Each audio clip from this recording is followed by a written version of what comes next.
Good morning, everyone. It's 9:01, so I'll just give you a few seconds to settle down and we'll get the meeting started. Thank you.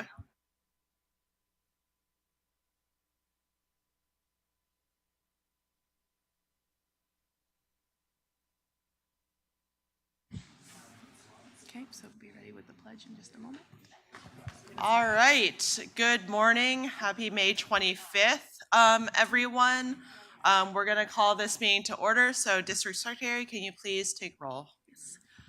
Director Allen, Director Ames, Director Dufty, Vice President Foley, Present. Director McPartlin, Here. Director Rayburn, Here. Director Saltzman, Director Simon, President Lee. Here. Thank you. We have a quorum. All right. Director McPartlin, would you like to lead us in the pledge? Pledge allegiance to the flag of America and to the republic for which it stands, one nation, under God, indivisible, with justice for all. Thank you. I'm not aware of any particular special guests today. And in terms of the report of so we'll move on to the report of the board president. I actually don't have a report today, and I have nothing to note. I think there are things that are coming up in the GM's report that I might tack on to. So I don't think we have to take public comment for this. Excellent, thank you. So we'll now move on to board committee reports. Do any of my fellow directors have any board committee reports? I don't think that there were any board committees. There was an ad hoc committee meeting right before the previous board meeting in which we discussed the scope of work for the financial structures project. And so the directors were on board with that, and we sent it out to 9 prospective bidders, and we should have the responses back, I think, sometime next week. So we'll update the committee after we get the responses back. Okay, sounds good. Do we have to take public comment now? Great, so we'll take public comment on that exceptionally brief report, board committee report of the Ad Hoc Financial Structure Committee. I didn't receive any speaker cards and I don't see any hands raised on Zoom. Excellent. We're zooming ahead to now item number 4, which is a public hearing. Are we ready for the public hearing for me to share the prepared remarks? Yes, our court reporter is here in the meeting and ready for us to begin. Great. So, under the provisions of the rules of the Board of Directors of the San Francisco Bay Area Rapid Transit District, this is the time set to hold a public hearing on the following 4 items. First, fee schedule for permits, easements, and plan review. Second, parking pricing policy proposal. Third, 2024 and 2025 productivity adjusted inflation-based fare increases and Clipper Start discount increase. And fourth, fiscal year 2024 and fiscal year 2025 2-year annual budget. This hearing is the venue for the public to comment. Following this public hearing, the Board of Directors will review these 4 items under the administration portion of the agenda. In order to keep the formal transcript limited to public comments, I would ask the directors to hold their questions and comments until the public hearing is closed. Staff will now give a brief presentation on the items previously listed, and the meeting will then be open for comments from the public. Staff?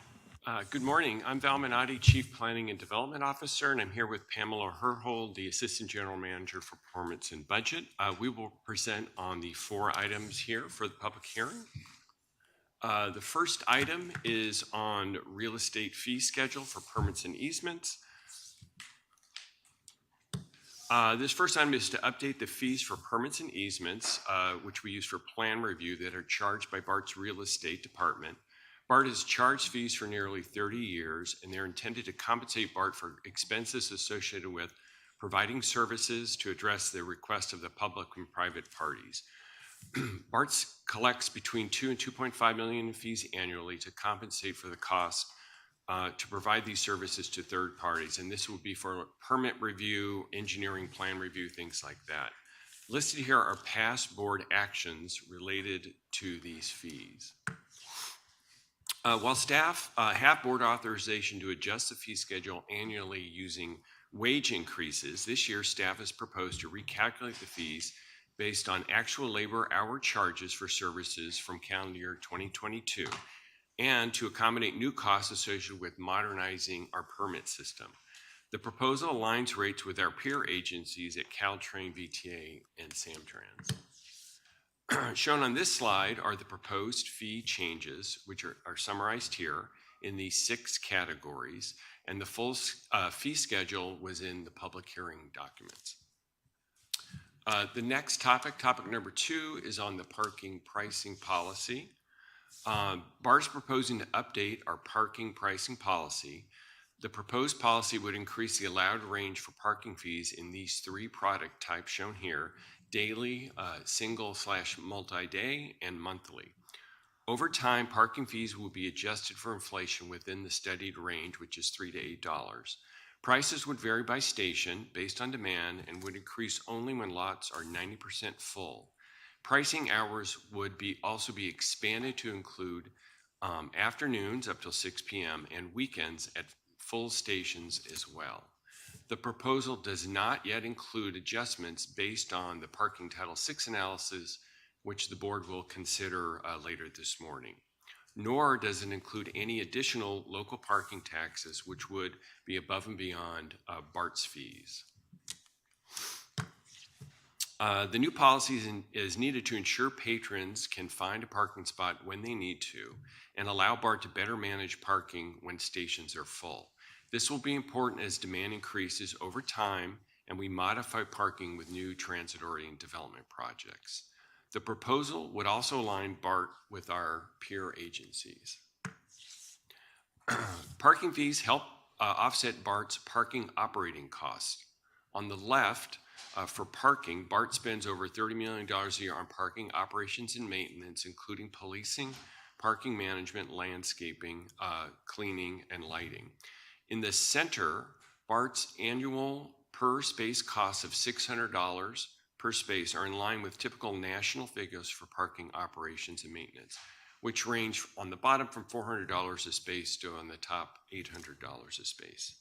The new policy will support the district's financial stability and reduce the current operations and maintenance deficit, and support existing commitments to safety and security, such as the recent $30 million increase in the district's overall safety and security budget since 2019.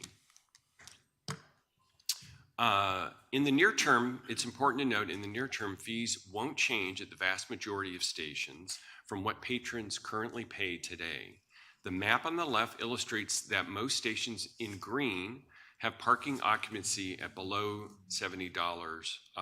below 70% occupancy. The blue ring indicates those stations have planned transit-oriented development in coming years, so fees are expected to increase there over time as that development happens. Okay, thank you, Val. We have the next.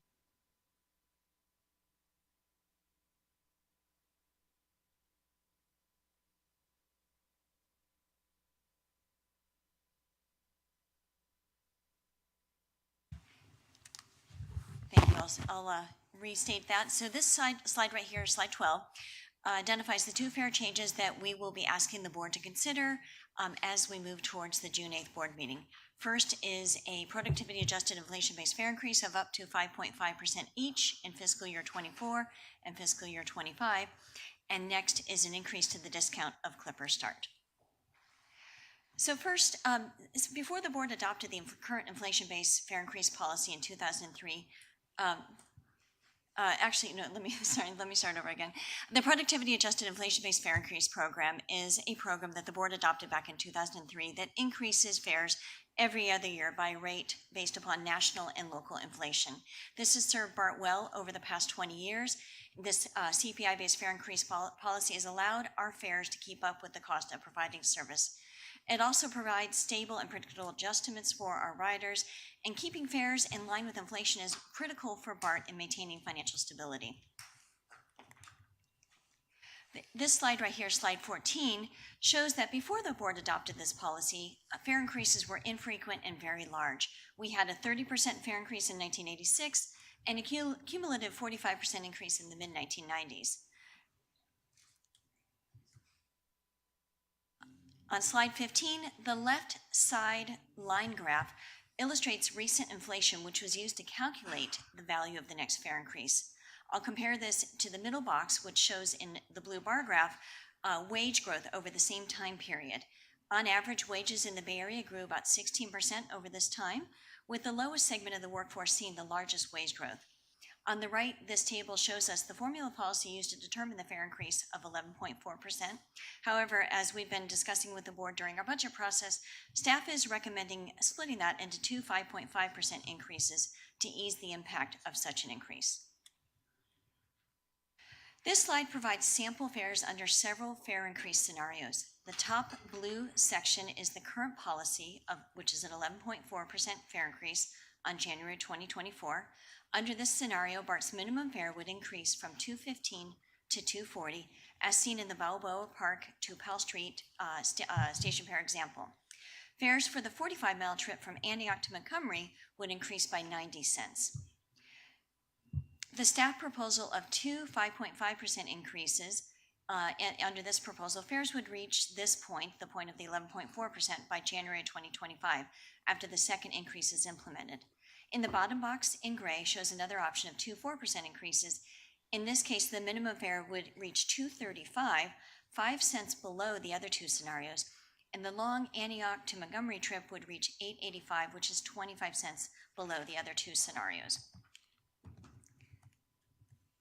Slide 17 shows us these fare scenarios from the perspective of revenue generated for BART. In the case of the 11.4% increase and the two 5.5% increases, despite the delay in implementing part of the increase in the 5.5 scenario, after 2 years, we are caught up in annual fare revenue generated.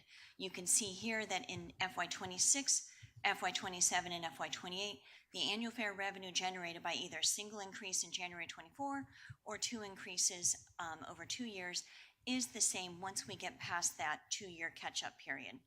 With a lower fare increase shown in the gray box in the bottom, fare revenue would be permanently working off of a lower base, in this case about $9 million less each fiscal year. Now let's move to Clipper Start, the regional means-based fare discount program, which is a pilot program right now. BART is among the two-thirds of participating operators that offer a 20% discount. Staff proposes to increase the discount to 50%. As you can see from the blue bar chart on the left-hand side of this slide, BART provides the most Clipper Start trips in the region, so we expect to boost ridership in this program with a larger discount. We are also pleased to learn that other operators, some other agencies that are currently at the 20% level, are planning to move to 50% if BART moves to 50% to further streamline and integrate regional fares. I should also note that while Clipper Start is currently a pilot, we are in discussions with operators and MTC to not only extend this pilot, but to make it permanent so we can encourage ridership growth throughout the region. The certainty of this would be increased if we can find a dedicated revenue source through MTC or the region. So now I'll move into the fiscal year 2024 and fiscal year 25 budget. On this first slide right here, we have revenue sources, of which the major components are fare revenue and sales tax. Fare revenue is shown at the top line, and sales tax is about 1/3 of the way down. I'll orient you to how this table is shown because we'll have a couple more tables like this in the next few slides. The first column shows the fiscal year 23 forecast. That's the current fiscal year we are in. And the the columns to the right show the proposed 24 budget and the proposed 25 budget with year-over-year dollar and percent change columns. Prior to COVID, fare revenue supported most of BART's operations. However, the decline in ridership since COVID has decimated fare revenue, and now sales tax is our largest revenue source. And I will note here that the fare revenue lines shown in 24 and 25 do include the staff recommended fare increase and the revenue loss associated with the increased Clipper Start discount. On this next slide, we show our planned expenditures. As you can see, the labor cost, which is at the top, about the top 1/3 of this box, represents most of BART's operating expenses. These are the costs that we incur to run trains, provide security, maintain our infrastructure. In the current year, we project our expenses to be just about on budget, although we've had a greater than expected labor cost, mostly due to overtime that we've incurred throughout the year, and a decrease in the number of expected budgeted vacancies, we are making it up with reduced spending on the non-labor side. Between fiscal year 23 and 24, we expect the total budget to grow by about 7%, and this increase is due to a number of factors, including wage increases that were not initially budgeted, the reallocation of existing positions from capital funded sources over to the operating budget, and benefit cost increases such as our retiree medical expenses. On slide 23, we summarize our 5-year financial outlook. On the last 2 slides, you may have noticed that our revenues do not match our expenses, which creates a budget deficit. That difference is shown here in red on the operating result line. We will use one-time federal emergency funding to close the gap for fiscal year 24 and part of fiscal year 25. However, when we are projecting, once that federal funding runs out, an operating shortfall in FY25 of $92 million and approximately $300 million annually going forward. Staff is committed to continuing to deliver the robust transit service that the Bay Area needs despite these financial challenges, and I assure you we are pursuing all opportunities to increase revenues and reduce our costs in a way that does not impact service levels. This slide is a graphical representation of the timeline that I showed you on the prior slide. Now let's move over to the capital budget. In fiscal year 24, we are budgeting nearly $1.5 billion in capital expenditures. That is approximately in line with our FY23 capital budget. On the left-hand side, you can see in this bar graph that nearly 1/3 of the expenses, or about $455 million, are the continuation of the railcar modernization program, or railcar procurement program, which is focused mostly on replacement of our legacy fleet. The train control modernization program and traction power investments, including the 34.5 kV cable project and the core capacity traction power substations, are also significant expenses in FY24. And on the right-hand side, we show our capital budget by funding source. You can see that approximately 1/3 of our capital budget is expected to be funded by RR, with another third funded by federal funds, and the remaining state, regional, and local funding. On slide 26, we have our FY25 capital sources and uses at $1.4 billion, with railcar procurement again being the largest expenditure. But we're also moving on to additional phases of the core capacity railcar program as well. We are continuing to implement the train control modernization program, core capacity traction power substations, and the 34.5 kV cable installation. And on the right-hand side, you can see here that RR and federal funds remain the largest sources of federal funding. With that, that concludes our public hearing presentation. We're open for public comment. Thank you so much, Pam and Val. At this time, we will take public comment, so I'll hand it to the district secretary to manage that. I didn't receive any speaker cards presently on this item, but I do see a hand raised on Zoom. So we'll go now to, excuse me, Alita. Please go ahead.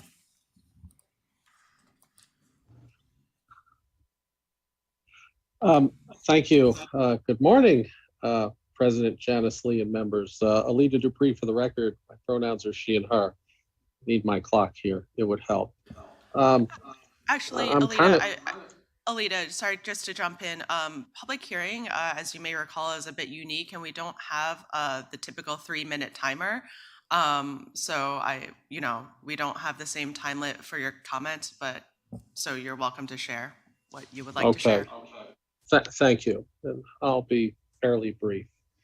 I'm kind of conflicted about this. I mean, personally, as I've said many times before, I wouldn't support a fare increase. I am trying to find a middle ground. We are still challenged. I did attend and speak at the MTA board and committee meetings in New York by Zoom. And in New York, there is a fare increase proposed. They're proposing about 4 to 4.5%. I think I could live with BART doing about 4 to 5% for this biennium in total. I think we have to do something. I know in New York, it cost me $1.35 to ride the subway or the bus system. And so that would go up to maybe $1.40 to $1.45. And the passes would go up by a little bit, fare capping and all that. So we have to ask ourselves, how much more can we do? 11% is very steep. It's not as steep as some other years. I don't want to go back to doing 30%. That would be very hard. But I do want to see the nexus in how this fare increase is going to affect the people. I know that if I was sitting in one of your seats and I had to go back to my electorate and pass a fare increase, a lot of people would probably be giving me the stink eye. That would be very hard. And so I ask that you think about the people in this fare increase matter. That how are the people going to feel? Can you make the case that this will result in a better BART? And I don't want our BART to end up like what New York City was in the 1970s. And I don't think we're anywhere near that. But also we have to make sure that we're as efficient as possible. Yes, I'm aware of the reasons why power is going up. So I hope that you can find a middle ground with this. At the very least, if you pass the 4 and 4, I could live with that reluctantly. If you can pass 4% across the board for the biennium, I'd be satisfied. But I think that the 11% over 2 years, whether it's divided or not, is too much. I ask that you think of the people in your decisions in preparing this budget, to remember that BART is the people's system. Thank you. I don't see any additional hands raised, President Lee. All right. Seeing no further comments, we will now close this public hearing. With that, I'm guessing at this time we can take any director comments and questions? Or no, we got it later in the agenda. So we will now, sorry, I'm not used to this. We'll now close the public hearing. We will actually move on now to item number 5, the consent calendar. I'd like to remove one item, which is item G, and I think staff would like to bring it back at a future meeting, and then I'll second the rest of the calendar, if that's okay with. That's correct, Director Salzman. Thank you for that. Thank you. All right, so the motion is to approve 5A through F. And then do we have a second for that? We have a second for that motion. All right, seeing no, so do we have any public comment on items 5A through F? I didn't receive any speaker cards, and I don't see any hands raised on Zoom. Okay, great. Let's take a vote for this then. Certainly. Director Allen? Director Ames? Yes. Director Dufty? Yes. Vice President Foley? Aye. Director McPartlin? Aye. Director Rayburn? Yay. Director Saltzman? Yes. Director Simon? President Lee? Yes. Thank you. Motion carries unanimously. Great. So we will continue 5G to a future meeting. So now we will go to item 6. This is the General Manager's report. So GM Powers, please take it away. Good morning, President Lee, BART Board Directors. A couple of updates from me. The Carnival Parade is this weekend, and it's going to be along Mission Street. It's roughly from 24th and Mission to 15th and Mission. The BART Mobile will be in that parade. And this is a parade that's celebrating 45 years of music, movement, and social justice. So if you're in the neighborhood there, hope to see you. Again, that's on Sunday. It starts at 9:30.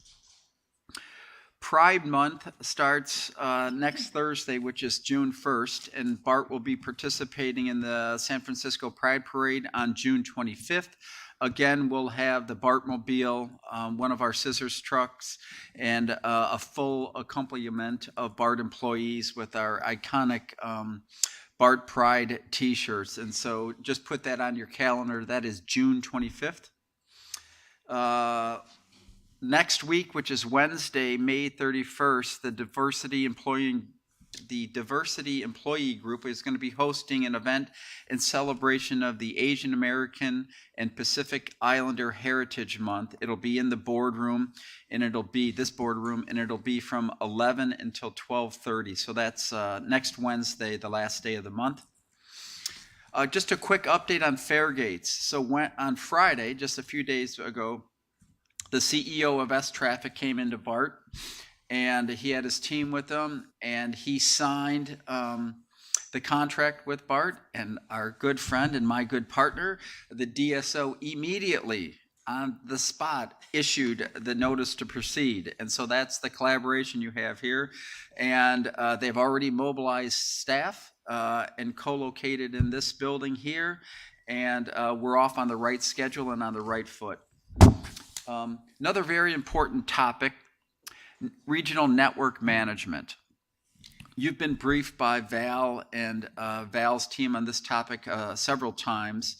Some ongoing progress there. The whole concept there is to improve transit experience and coordination throughout the Bay Area. And as part of that, this network management committee has been established, and they have selected MTC commissioners to be on this network management committee. But in addition to that, Alfredo Pedroso, many of you know Alfredo, he is the MTC chair, stated that 2 ex officio transit board members were to be added to this committee, and those included ex officio seats for both the BART board and the AC Transit Board.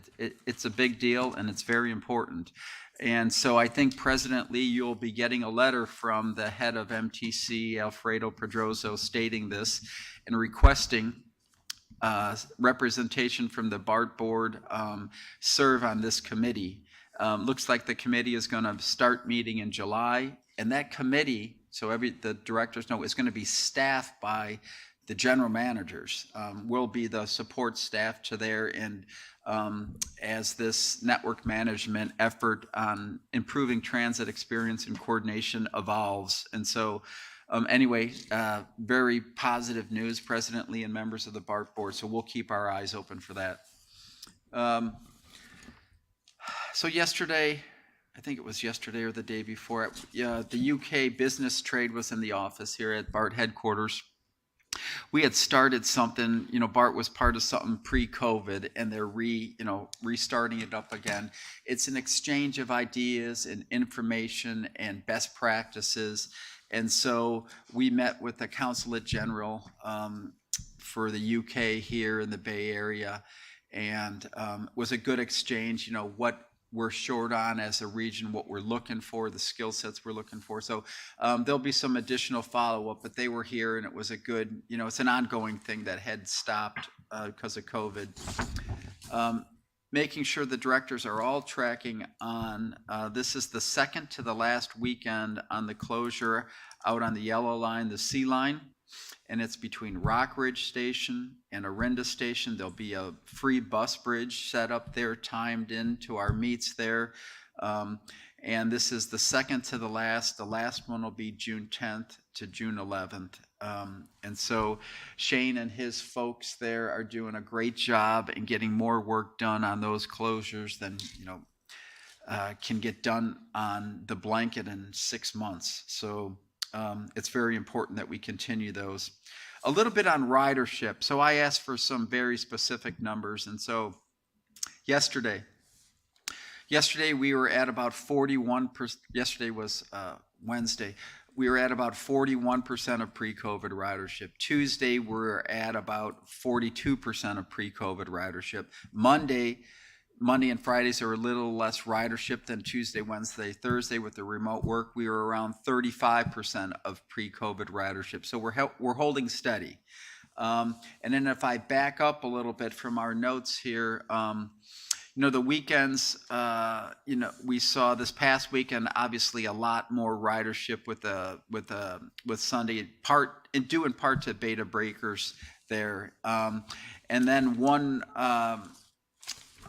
one day earlier this week, we had our third enforced highest ridership since the beginning of the pandemic. There was some concerts at the Coliseum. and some sporting events. So we were in the 183 and the 182,000, which is much higher. And so, we're continuing to track ridership and do everything we can to improve the ridership experience there. And so with that, President Lee, I know there was a lot there. I want to take a pause just for a second. Any specific questions on this? Because there's another topic I have here. I want Rod Lee came up to the bench here to give you an update on what we're hearing on transit funding and the discussions that are going on up in Sacramento right now. But I don't want to have too many topics. Is there anything specific on that front end? Anything? Not that I'm running your meeting for you, President Lee. I'm so sorry. You want know me to what? I wait? think the topic of the fiscal cliff is so significant. There's so many updates. I actually appreciate breaking it up a little bit. So how about we go to Director Ames for any comments on everything that Other you've than- brought up thus far? Thank you. Thank you, Bob. That was a robust update. So when we're meeting with the UK representatives, exchanging ideas, and we've got this new, what were you calling it? Network management, is it a committee? Yeah. Yes, ma'am. So I was hoping to explore like the 3 7-day unlimited pass, monthly unlimited pass, and we know WMATA does this. And I'm wondering if we can include them in collaboration to figure out how that system works, because I feel like we need a new product. We're 50 years old. We haven't really dived into this. We never really needed to. So what are your thoughts on trying to partner with an agency that does something like that? Certainly. We're at the center of the fare integration work that's going on right now, and I, lovingly refer to it as the Bacon-Eisman model. And Mike Eisman from BART and Bill Bacon from MTC have been co-leading this effort and has been very effective and efficient in getting some stuff out there, like the Bay Pass. And so we're going to continue those discussions. I'm happy as this interaction with the UK and that, best practices, to bring Mike Eisman and Bill Bacon into those discussions and see if there's some opportunity to learn from them and implement some of their efforts there. But for sure, Director Ames, that's a good idea. Okay, so I would like to know if we could collaborate with WMATA and find out how they do their program. Maybe there's a significant cost to offer unlimited rides for 1 3 7-day monthly. Sure. But they have that product. I would absolutely, and I can provide that information. And I would be quite surprised if we don't already know how they operate that program and the puts and takes in that program. But I can provide a nice memo to the board on that. Are there any other comments on what the GM has brought up thus far? I'll just make a quick note, sort of going off of that, Director Ames. So, we fought really hard to have transit operator representation in this Regional Network Management Committee. I don't know what the formal name is going to be. I recall actually then President Saltzman, you sent strongly worded letters to the MTC to this effect. So it's really exciting to see our advocacy actually materialize.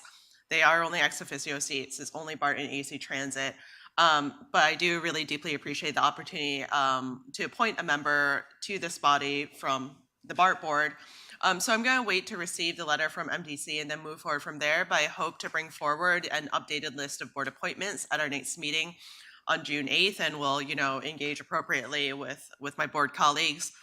In addition to that, whoever ends up getting appointed, it would be great for staff, Mike Eisman, and perhaps we can invite Bill Bacon to give an update around regional network management and regional coordination and whenever the time is right later this year.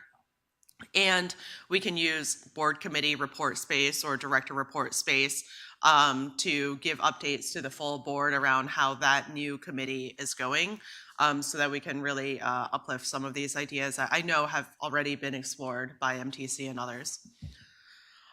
With that, GM, if you want to continue and Please. Hone in on the fiscal cliff, and then we'll take public comment. I did. I'd asked Rod Lee, AGM of External Affairs, to brief the board on the current discussions and outcomes so far to date on those discussions up in Sacramento on the fiscal cliff. Rod?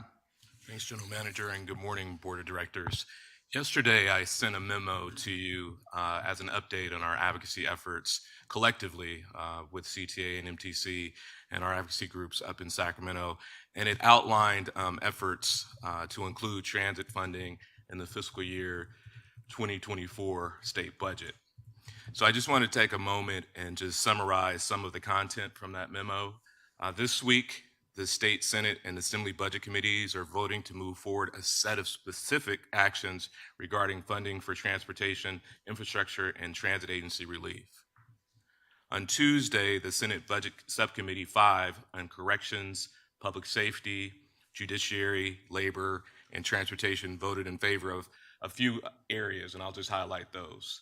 The first one is restoring Transit and Intercity Rail Capital Program, which is TRCP funds, to the level set in the 2022 budget. As you all recall, in the governor's budget release in January, he actually had cutting $2 billion from that program. So the restoration, this will restore that $2 billion to the program levels over 2 years, with about $400 million of that amount going to Bay Area projects like BART core capacity, as well as BART to Silicon Valley Phase 2. Also, the committee voted to adopt placeholder trailer bill language to provide flexibility for agencies to use the TIRCP funds for operating expenses. I do want to note that no net benefit to BART will occur as these funds are committed to our capital projects. And the committee was also in favor of requiring accountability measures for agencies that flex TIRCP funds for operations to show they're taking steps to increase ridership. And then lastly, I'll note that there was also agreement amongst the committee to create a task force to examine ways to improve transit and increase ridership in the long term. So for the hearing that occurred earlier this week and subsequent hearings that are happening, BART and transit agencies throughout the state will continue to make public comment in support of the TIRCP restoration, but also urging the legislature to continue discussions on new revenue options to assist with transit operations shortfalls. I do want to note in the discussions that have happened thus far this week, there has been no discussion in regards to new funding for transit operations. So as the legislature coalesces around an initial budget package, our collective advocacy will continue at the committee level, but also we'll expand it to legislative leaders such as the Speaker and the Pro Tem and the Governor's office to ensure these provisions that I outlined earlier are kept in the budget, which is due on June 15th.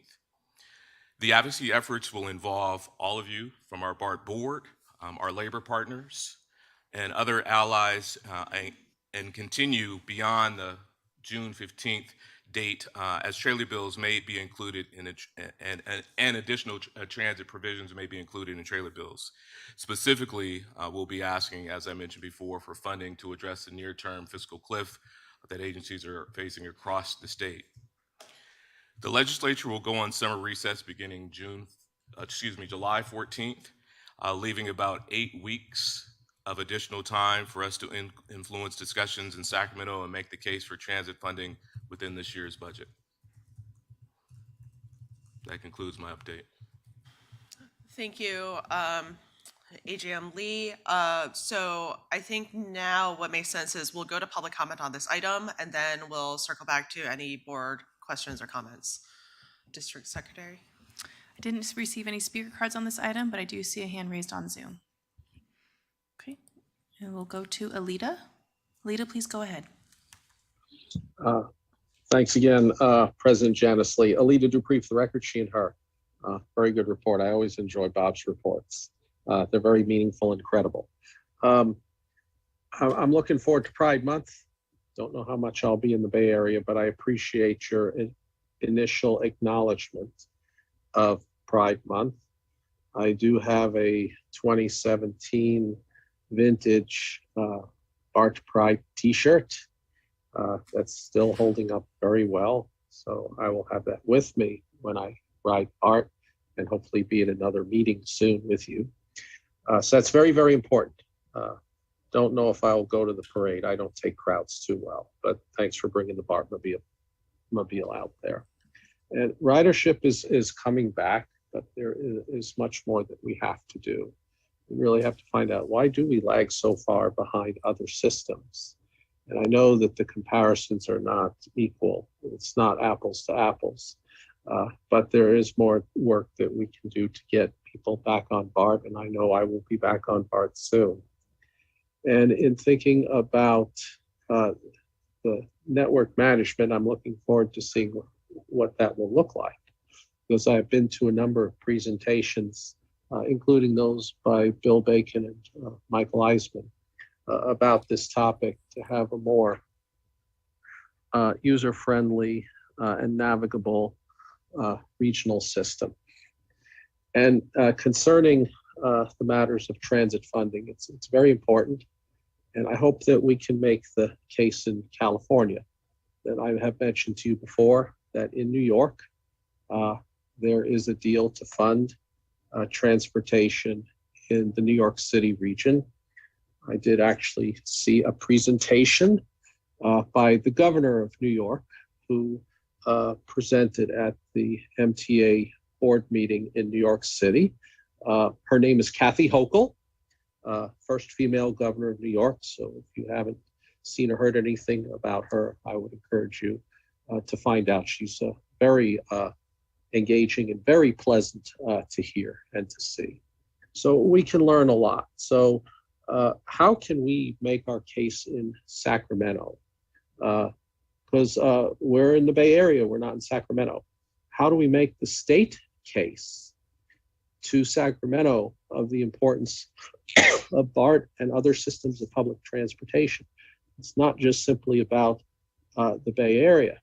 So I can say that in New York, they have made the case in Albany, which I have lived in. So I'm appreciative of this report because the things that are said will help advance the ideal that BART is the people's system. Thank you. I don't see any additional hands raised presently. Great. So we will now go to board director comments. Director Salzman.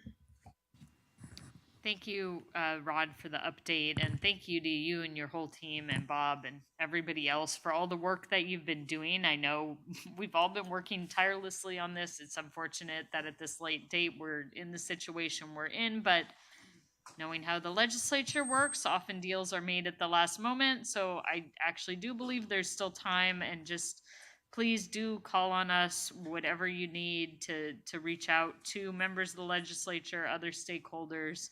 It's unfortunate 2 of the key hearings are today during our BART board meeting, so we won't be able to join those, but I'm sure staff will.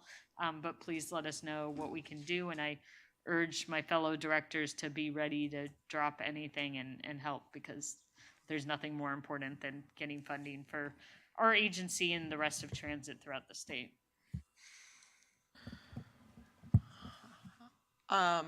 Director Ames, did you want to make a comment? For reading my body language.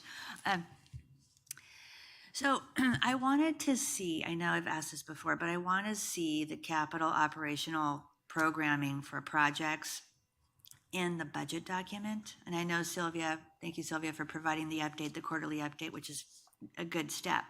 But I thought we were going to get to the point at some point in our budget cycle to include the capital program scope, schedule, the scope of the project, the schedule, the budget for the 2 years that we have here with our new budget cycle. We've got 2 years here. So I wanted to know if staff could comment on this integration and include this in the budget document at some point. Do we have that plan to ever do this? So Director Ames, the document that Sylvia Lamb sent out last night is the third quarter capital project status report. I hear you on the funding picture, and we're certainly happy to sit down and walk through this in more detail.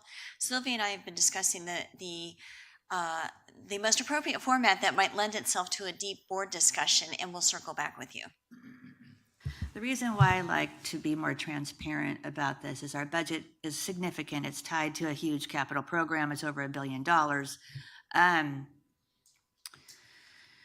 And there's projects in there that I think we need to reprioritize. And I hate to pick on Link 21, but that's a project that we could think about pausing and reprioritize those funds, measure our funds towards reliability of our system.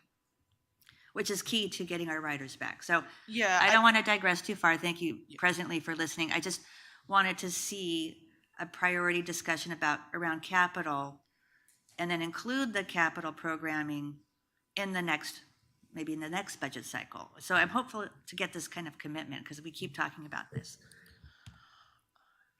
Thank you, Director Ames. Seeing no other comments, I'll make some brief comments. In response to that, I mean, I think in the advocacy platform that we, MTC, other transit operators have pushed forward, we have consistently been asking for capital flexibility, although I think, you know, we've clarified in this body that that doesn't save us from our fiscal cliff. But I know that we will continue to ask for that flexibility as part of, you know, the memo that you shared yesterday, Rod. I did have a couple questions. In those actions that the relevant committees took, what actual difference in transit operations will that lead to? Like numbers wise? So for us, Director, for us specifically, as I mentioned, for the $2 billion restoration, it's the $400 million for capital projects, including core capacity. There isn't any money specifically for operations other than the flexing language that they're advocating to include in trailer bill language. Are you aware of any other options currently on the table being considered for negotiations beyond these options? So there are some discussions that are happening right now that we're hearing that labor's involved in.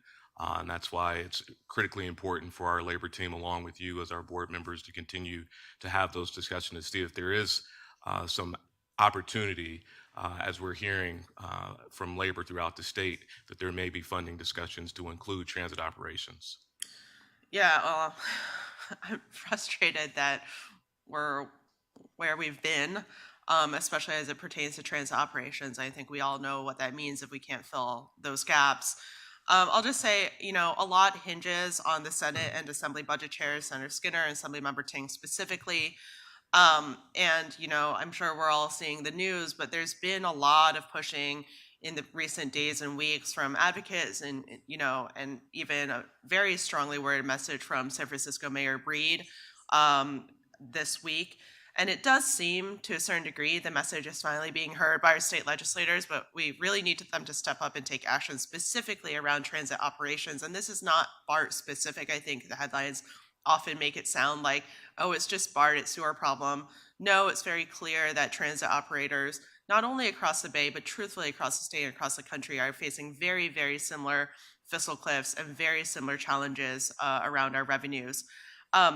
I did have a little bit more optimism in reading Assemblymember Ting's statement that came out yesterday afternoon, expressing support for a future transportation revenue measure and the need to save public transit. I did note that Assemblymember Ting has consistently stated that he doesn't, and in his email, he doesn't, quote, want to hand over a blank check without major improvements, greater accountability, and a plan towards fiscal stability. So, last question for the staff. Do we know what this means? Has there been any specifics regarding, you know, what he and other state legislators have asked for, those improvements, or what that greater accountability is? And in particular, how it's any different than the moves that we've already been making, for example, you know, increasing police and safety presence on trains or nearly tripling the OIG's budget? So, Director, there hasn't been any specificity. There's been some discussions in regards to, obviously, with the areas that you mentioned in regards to improving service, improving safety, also looking at cost and reducing costs as much as possible through the agencies. But those discussions are still ongoing in regards to what those accountability measures will look like. All right. Well, we all will be waiting then. Thank you so much, Rod and the GM, for your report. We'll now close this item, and we will now move on to public comment. I did receive one speaker card for in-person public comment, so we'll go to that. Glenn Overton, if you'd like to come up to the podium. If you can introduce yourself, and you've got your 3 minutes of public comment, if you are still here. Oh, yep, I see you.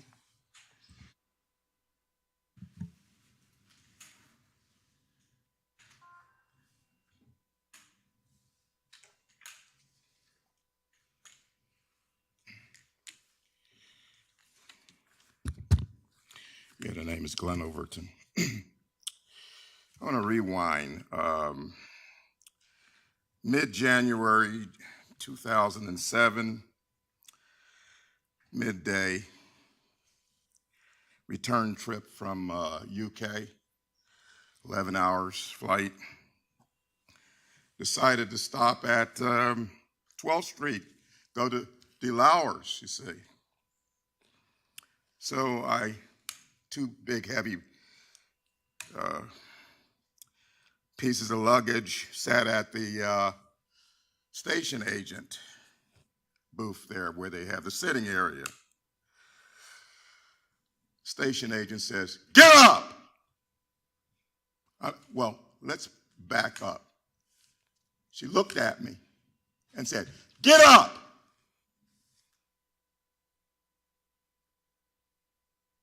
And made a point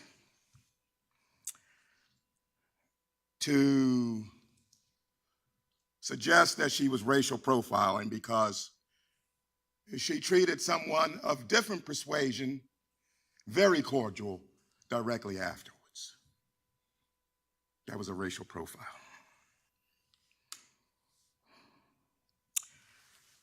My recommendation for your budget problems is AI. Replace all train operators with AI. Replace all station agents with AI. Replace your custodial staff with AI. Replace your policing with AI. And my last one, you may have an AI as a member of your board. And you have a good day.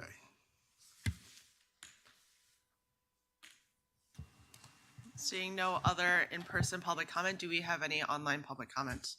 Yes, President Lee, I see a hand raised, and we'll go to Alita. Alita, please go ahead. Thank you, President Janice Lee and members. Alita Dupree for the record, she and her, as I speak generally. Thank you for making the Pledge of Allegiance audible. The last few meetings, it has been audible. And so I'm very appreciative of that because that's very important to me and it's nice to be able to participate with you on Zoom. So thank you. As I speak generally, I did write you another letter. Most meetings I do. I hope you got to read it. And I put a picture in it. I like to think that all my letters are fit to print because I approach you respectfully.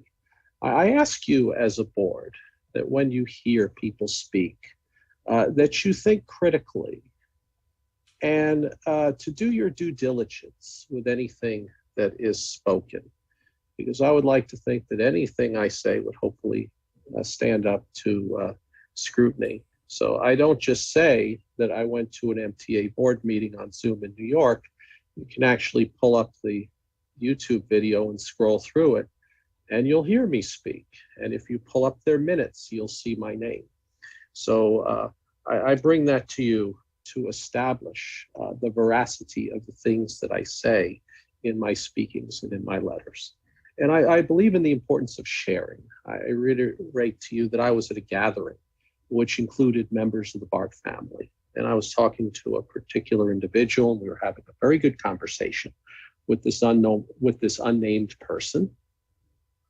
And it was very helpful. And then I looked this person in the eye and I said, have you ever been to Grand Central Terminal? It's located in New York City. And this person said they had and referred to it as a very important and highly regarded public transportation facility, something like that. So I knew then that I was not alone. And in my desire for building a better BART and other systems of public transportation, and I use them all over the country. But how do we build the best BART? How do we get people back onto BART? I maintain to you that I have many fears. I'm afraid of flying on airplanes, and I get on airplanes. And when I go to New York, I'm going to get on that subway, which I talk about often, that I'm sure some of you have got to use. And so too, I get onto BART. Yes, I have my concerns at times. I painfully acknowledge that I may set foot onto BART, and that I may be pushed into the trackway. So I have to keep my wits about me on BART or any other system, because I am different. And some who see me may seek to separate me from the system. But I ask that you, as a board, remember this. I want a system where everybody can participate, because BART is the people's system. Thank you. I don't see any additional hands raised presently. All right, we'll close public comment at this time and we'll move on to administration items. I'll pass the gavel over to Director Dufty to chair. Thank you. Good morning, everyone. I have a couple of points that I want to make. Super. So as you know, directors, we have two Title VI action items in front of us today. They are both somewhat related, so what I would request is that we hear both presentations and then go to public comment and then board comment. So I will turn it over now to Pam Harehold to introduce our fellow panelists to present this item. Thank you, Chairperson Dufty. So first, I would like to introduce two members of our Office of Civil Rights. Javier Pruitt-Hill is right to my left. He's the manager of Title VI and Environmental Justice. You may know him from past board presentations. Next to Javier, Sabrina Baptiste, the senior manager of Workforce Policy and Compliance. She joined BART just a few months ago, and this may be the first time that you're meeting her. And I just have to say that both of these team members have done a stellar job leading our complex and thorough review of parking and fare equity analyses, and I'm pleased to turn it over to Javier right now. Great. Just good morning, President Lee and directors. Just want to say I know we have a very full agenda, but I'm very excited as a Bay Area native and a disabled rider of BART to move this work forward. With me today is Javier Pruitt-Hill, manager of Title VI and Environmental Justice. I just want to take this moment to thank Mr. Pruitt-Hill, Jay Jackson, and the other BART colleagues who brought this presentation to you today. Thank you. Javier. Good morning, President Lee, Chair Dufty, directors, and executive staff, members of the community. Javier Pruitt-Hill, manager of Title VI and Environmental Justice in the Office of Civil Rights here at BART. Today, the Office of Civil Rights, OCR, will present the findings of the Title VI Parking Policy Equity Analysis and to recommend that the board approve the Title VI Parking Equity Analysis. Next slide, please. Here are items for discussion. Next slide. Here's some background. So during the 2019 and 2020 board workshops, potential changes to the parking policy were socialized. Fast forward to November 2022, OCR initiated a Title VI equity analysis of several parking policy changes. Next slide. So in the table, the current and proposed policies are shown. Staff proposed to increase the range in which the district could charge for 3 parking products: daily fee, single multi-day, monthly reserved. And then we also studied extending the hours BART charges for parking to include weekends and longer weekday hours. 3 separate analyses were performed in accordance with BART's disparate impact, disproportionate burden policy. The data utilized for this analysis was used specifically for BART parking products, and this is an across-the-board increase. Next slide. Disparate impact, or DI, refers to minority parkers, and disproportionate burden, or DB, refers to low-income parkers. So during this presentation and in the written analysis, minorities and low-income parkers are referred to as protected populations. So here are 4 different equity analyses that were performed. The FTA does not include requirements to perform equity analysis on parking and related operations. However, the FTA does advise that agencies perform equity analyses on any proposed changes to parking that may affect customers' cost to access public transit.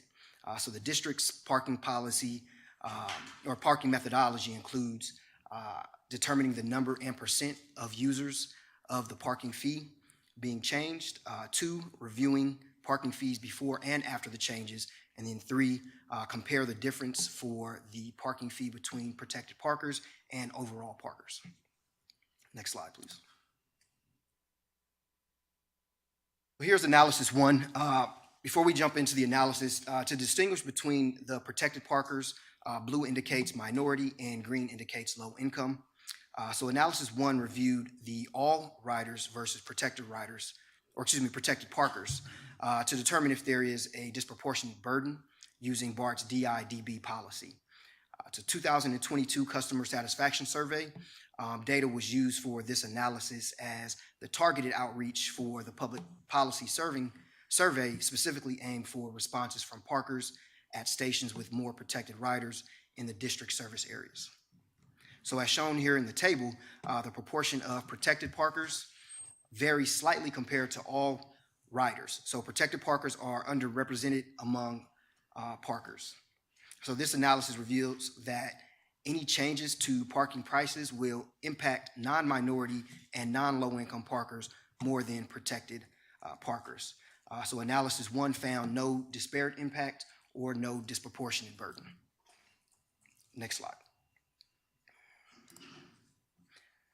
Analysis two analyzed the parking product types for Title VI protected parkers to determine if there was an impact or burden utilizing BART's DI/DB policy.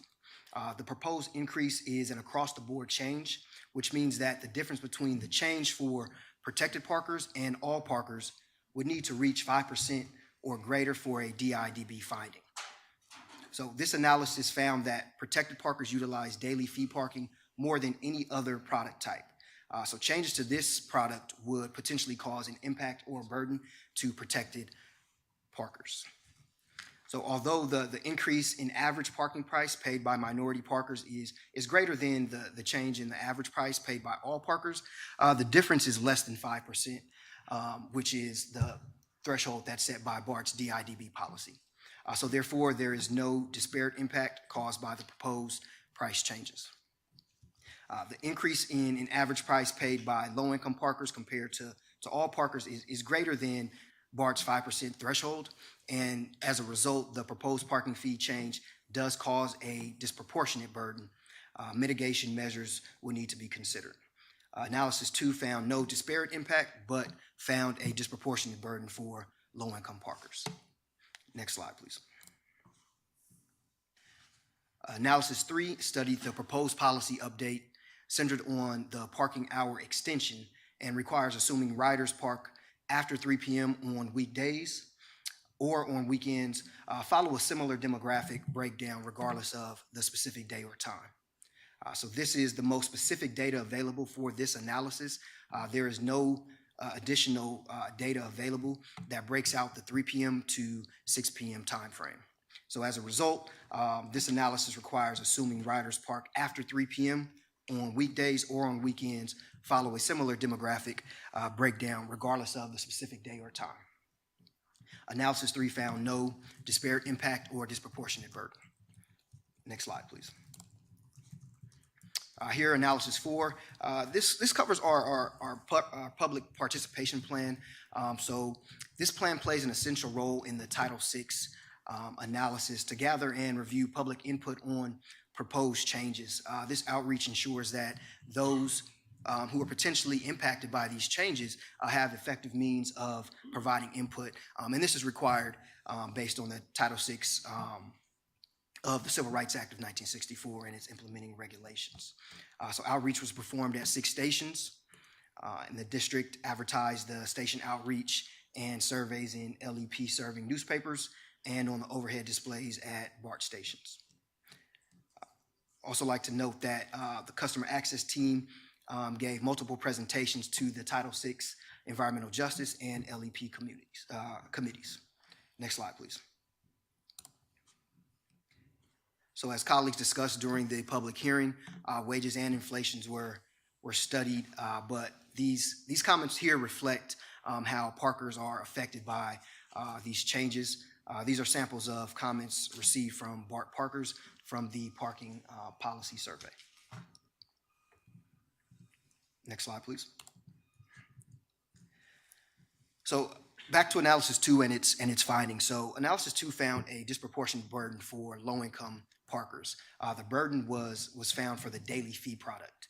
So just a quick recap here on the slide. So we have the existing ceiling, which is $3 a day, and then we have the proposed ceiling, which is $8 a day. So considering the DIDB findings and proposed mitigation, the new proposed ceiling for the daily fee product is up to $6.30 based on capacity at BART parking lots. The district will waive fees only when the lots fill. So by reducing the proposed daily fee ceiling, the difference in average price paid by low-income parkers drops below the DIDB 5% threshold, therefore resulting in no disproportionate burden. Next slide, please. All right. So this concludes OCR's presentation. The request is that the board please approve the Title VI parking policy equity analysis for the proposed parking policy hour and extension. Thank you. So thank you, Chair Duffy. With that, we'll have the district secretary pull up the FAIR presentation. And while they're doing that, I'll just take a minute to remind the board, I think everybody is aware that we're asking the board to approve these two Title VI equity analyses today, but that doesn't mean by any means that the board is taking specific action on approving any FAIR changes or parking fee changes. Back to you. Thanks, Pam. All right, so next OCR will present the findings of the Title VI equity analysis for the 2024 productivity adjusted inflation-based fare increase and the increase to BART's Clipper Start discount pilot program, and then to recommend that the board approve the Title VI equity analysis. So during this presentation and in the written presentation, we refer to this topic as Consumer Price Index or CPI. Next slide, please. Again, here are our items for discussion. Next slide. Brief recap. So in 2019, the board approved Series 3 CPI fare increases for years 2022 through 2026. And then fast forward to March 2023, OCR initiated a Title VI equity analysis for the CPI fare increase and the Clipper Start pilot discount increase. Next slide, please. So here in the table, the proposed increases are shown. Two fare increases up to 5.5% each in January 2024 and January 2025. So staff chose to bifurcate the scheduled 11.4% increase in 2024 over 2 years to limit the impact to protected riders. And then we studied the increase of the discount to BART's Clipper Start pilot program from 20% to 50% off of BART fares. So it's important to note that BART's Clipper Start is currently a pilot program. Two separate analyses were performed in accordance with BART's DIDB policy. The data utilized for this analysis was used specifically for the CPI fare increase and the increase to the discount for the Clipper Start pilot. So again, this is across the board increase. Next slide, please. So the board, you all are familiar with the annual CPI fare increases, so it's been socialized with you, but I'll briefly go through the FTA approved methodology. So the methodology dictates that we have to assess the effects of a fare increase, one for minority and non-minority riders, and then two for low-income and non-low-income riders to determine if an increase would have a disparate impact or a disproportionate burden on protected riders. So BART makes this determination by comparing the analysis results against the appropriate thresholds defined in the DIDB policy. Next slide, please. So analysis one, again, to distinguish between the protected riders, we have blue indicates minority and green indicates low income. So this analysis studied all riders using the 2022 Customer Satisfaction Survey to determine if the proposed fare change impacted or burdened protected riders compared to overall BART riders, and this is per the DIDB policy. And that established threshold is 5%. So the proposed fare change is an across-the-board fare change, which means that the difference between the fare change for protected riders and non-protected riders would need to be 5% or greater for an impact or burden to be found. So as shown in the table here, the changes to the fare for protected riders are similar to non-minority and non-low-income riders. So no disparate impact or disproportionate burden were found. Next slide, please. Analysis 2. So analysis 2 studied the changes to fare type to examine whether protected riders are disproportionately more likely to use the affected fare type media. And if such effects are adverse, per BART's DIDB policy, and that threshold is 10%. Impacts are considered disproportionate when the difference between the affected fare type for protected ridership share and the overall system's protected ridership share is greater than 10%. So as shown on the table, the changes to the fare type for protected riders are similar to non-minorities and non-low-income riders, so no disparate impact or disproportionate burden was found. Next slide, please. So as described in the previous presentation, analysis 3 is the BART's public participation procedures. OCR and the financial planning team performed outreach in accordance with the district's public participation plan and the FTA circular. Next slide, please. So as colleagues discussed earlier during the public hearing, again, wages and inflation were studied, but these comments reflect how riders are affected by these changes. These are samples of comments affixed on the slide. Next slide, please. And these comments are related to the Clipper Start pilot. Next slide. So here are our Title VI findings for analysis 1. The public input received did show general opposition, which is similar to previous CPI fare increases. So that opposition reflects that riders would be affected by the increase, and that shows that the personal effects on non-protected riders is less than minority riders. So while the public input received may indicate some inequitable outcomes, there are no impacts or burdens on protected riders for the CPI fare increase. Next slide, please. These are our Title VI findings for the Clipper Start analysis. So public input indicates that riders favor the Clipper Start discount pilot program, and there are no impacts or burdens to protected riders. Next slide, please. So thank you. This concludes our presentation. The request is that the board please approve the Title VI fare equity analysis for the CPI fare increase and for the Clipper Start discount increase. Thank you. Thank you, Mr. Pruitt-Hill, not just for the excellent presentation, but all the background work to survey and publicize these issues for us. Much appreciated. So, colleagues, as I indicated, I'm hoping to bring both of these items to a vote. And so first I'm going to go to public comment on either of these two items and then see if there are any director comments. I didn't receive any speaker cards for these items, Chair Duffy, but I do see a hand on Zoom. Great. So we'll go to Alita. Alita, please go ahead.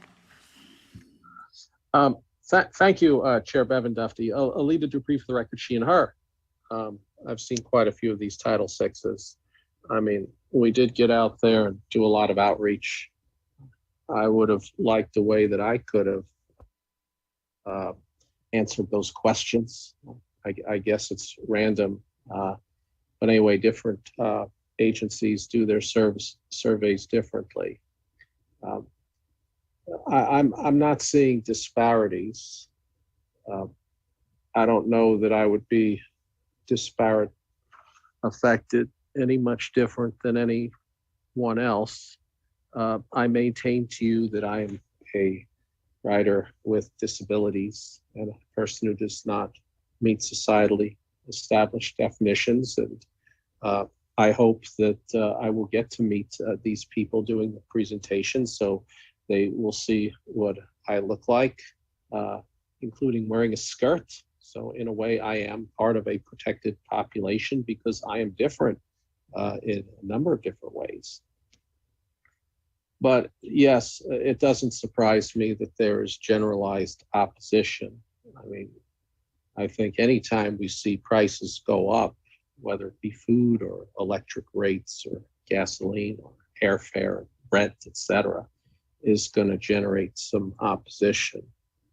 So it looks like we're doing this in a way where it's not going to affect people of one group more than others. I mean, I think the numbers are pretty credible. But I do have to think about how do we consider riders who are protected versus not.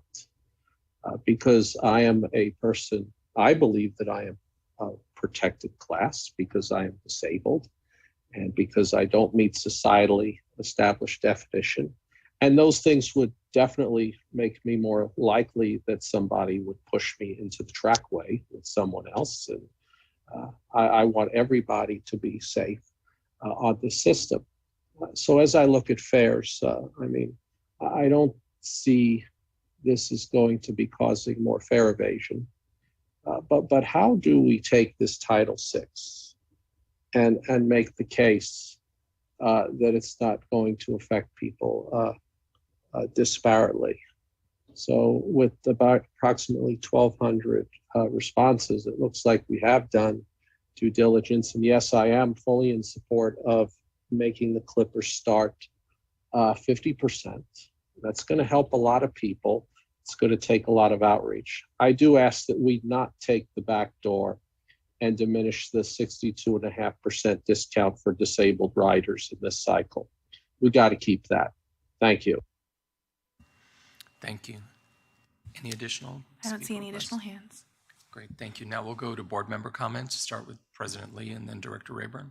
Thank you so much, Chair Dufty. So thank you, as always, to BART staff. I'm really enjoying this tradition of really calling out all the staff that have put together what comes before us. So I'm enjoying this trend, and in particular, Javier, Sabrina, and Jay. Thank you so much. And Sabrina, we had our briefing. I didn't realize you had just started at BART a few months ago, so welcome to the BART family and for jumping right into this work. I'll first say clearly that I look to vote yes on approving both Title VI equity analyses that are before us today. The work looks to be comprehensive, complete, and informative as we look to ultimately make the policy decision at a future board meeting. I do have one request, though. I often like to skim through the write-in comments, but both the PDF that we received in the board packet, and I've got Latifah's here, it's really hard to read. It's like really blurry, pixely. So would it be possible for a cleaner copy to be shared with the board? I think honestly, just increasing the font size would be enough just for accessibility. It'd be nice to have, especially before you make the ultimate policy decision. So some questions regarding the analyses. First, around parking. So the parking findings to figure out whether there was disparate or disproportionate impact were only based on the ceilings. Is that correct? Okay. But our understanding, and during the public hearing, Val clarified this many times over, is that it's very unlikely we'll even begin making increases for a while because it's only triggered when parking hits 90%. And because it's an every 6 month 30% increase, I mean, then even if suddenly tomorrow every single parking lot became 90% full and we had this policy in place, it would still take, I don't know what, a couple of years before we would hit that ceiling, which is to say the disparate or disproportionate burden may not be the same if and when the ceiling is finally reached, right? Can you help me understand this? Do you understand what I'm saying? Yes. Okay. Yeah. So, actually, give it to me one more time, President Lee. It's basically saying that, like, we're not going to hit the ceiling for a while. Mhm. Like, let's say we hit it in like 2027. Let's just say. So you are doing Title VI analyses on if the ceiling were here today. And based on that analysis, you have determined that there is actually a disproportionate burden if the ceiling were here today for low-income riders. However, the ceiling is not going to be hit today. Let's say it gets hit in 2027. how do you determine future hypothetical disproportionate or disparate burden? And maybe Pam, you're gearing up to answer this. Javier certainly is the subject matter expert here, but I want to jump in and say that, you know, given the long time frame, because we've done this as well with the fare increase program, correct me if I'm wrong, but I think that we certainly could at a future point in time revisit it based upon the circumstances that we're facing at that time. That's correct. Okay. That's helpful to know. Basically, this is all to say that your analysis to determine the burden is actually a very conservative estimate, because it's as if the ceiling were to hit right now today, which is not actually possible. Okay. So going to the mitigation piece around the increase to the parking fees, thank you so much for your work to identify where there is a disproportionate burden, which is specifically for low-income folks. I have expressed at previous board meetings, I expressed it in the briefing that I had, I am interested in establishing a low-income parking program that would have the same eligibility and ideally the same discount to 50% if, you know, the board passes a change to Clipper Start. Can staff share here whether that mitigation would be possible and at what point it would be possible? Yeah, President Lee, that's something that we've actually discussed internally within OCR as well. So once we get past these two analyses, we definitely want to revisit that and then socialize that with you and your team. Got it. So my preferred mitigation would not be actually what staff recommends here, and the staff recommendation, to be clear, is to lower the parking fee ceiling to $6.30 for everyone. I far prefer a mitigation to establish a low-income parking program to match our fare program, that is Clipper Start. I do acknowledge that there will be an administrative and operational cost associated to that change. It's not insignificant, but given the low uptake of Clipper Start, I do think that any impact on revenue would be minimal, and we're talking about like very future revenue as we just talked. So can you just clarify, does our yes vote on the Title VI analysis also mean a yes vote for the mitigation? No. Okay, that is helpful. So with all that said, I look forward to voting yes on both of these analyses. I look forward to hearing back from staff around the future technical feasibility of, I think, a better mitigation. And, you know, maybe that is something to be discussed when we actually take the policy action. And thank you so much. Those are my comments. Thank you, Madam President. And I thought I saw a staff member moving forward from the parking program, and I wanted to give you the opportunity to come and no? I don't think it's necessary unless it's a follow-up question. Okay, thank you so much. Director Rayburn. Well, I also want to thank Javier Pruitt-Hill and Sabrina Baptiste and the entire Office of Civil Rights staff and the parking crews for your thorough analysis. It's a weighty report, some 500 pages, including all the appendices, which include those very important customer comments. Your analyses, I think, correctly identify one area where a mitigation is required in the parking proposal to correct a disparate or a disproportionate burden for low-income passengers. One question I had was with regard to the extension of the parking fees to weekends and early evening hours from 3 to 6 p.m. You indicated, Mr. Pruitt-Hill, that there was no real survey of the 3 to 6 p.m. and so they were co-joined, I guess would be an appropriate term, with other passengers during the weekdays? Yes, that's correct, Director. And you're confident then that there would be no disparate impact nor disproportionate burden? At this time, yes. I'm very comfortable with the analyses, and I would like to move that the board approve both the parking equity analysis as well as the fair equity analysis. Thank you. Thank you. There's been a motion and a second, and Director McPartlin. Thank you. This is an amazing body of work. I am thoroughly impressed by the thoroughness of everything that's been put together, and it doesn't leave any stone unturned in any aspect that hasn't been researched, identified, and quantified. And congratulations on the work that you have done. I'd like to point out that these fare increases are still not guaranteed on anything, and they will be incremental depending upon parking lots filled by 90%. And it'll be done incrementally from that point forward. That's item number one. So that should take a lot of fear, especially looking at the parking lots the way they are right now. I'm very much in favor of this for four specific reasons. The impact, minimal impact that it'll have on low income and minority groups. It does not,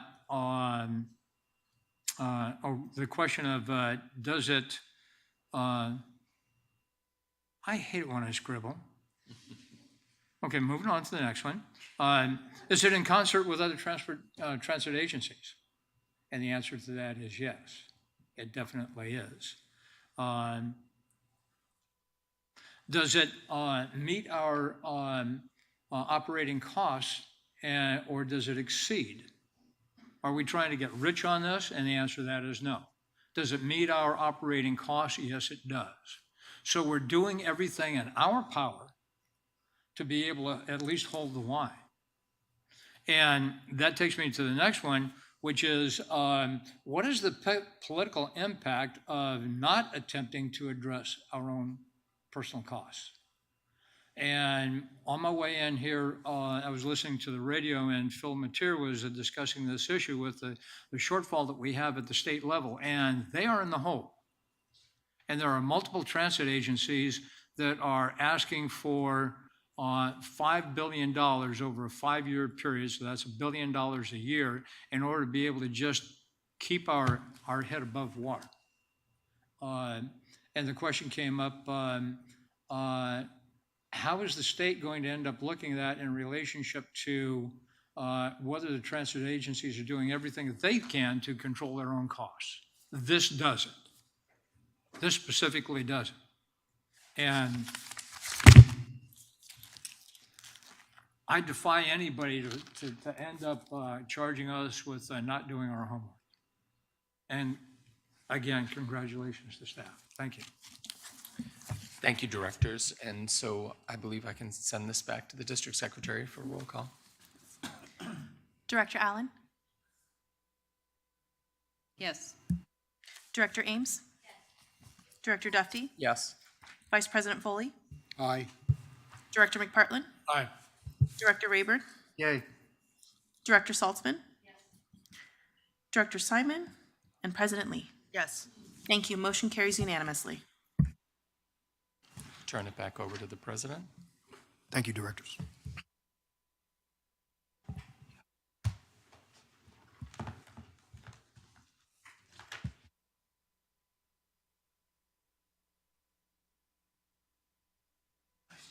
Oh, okay.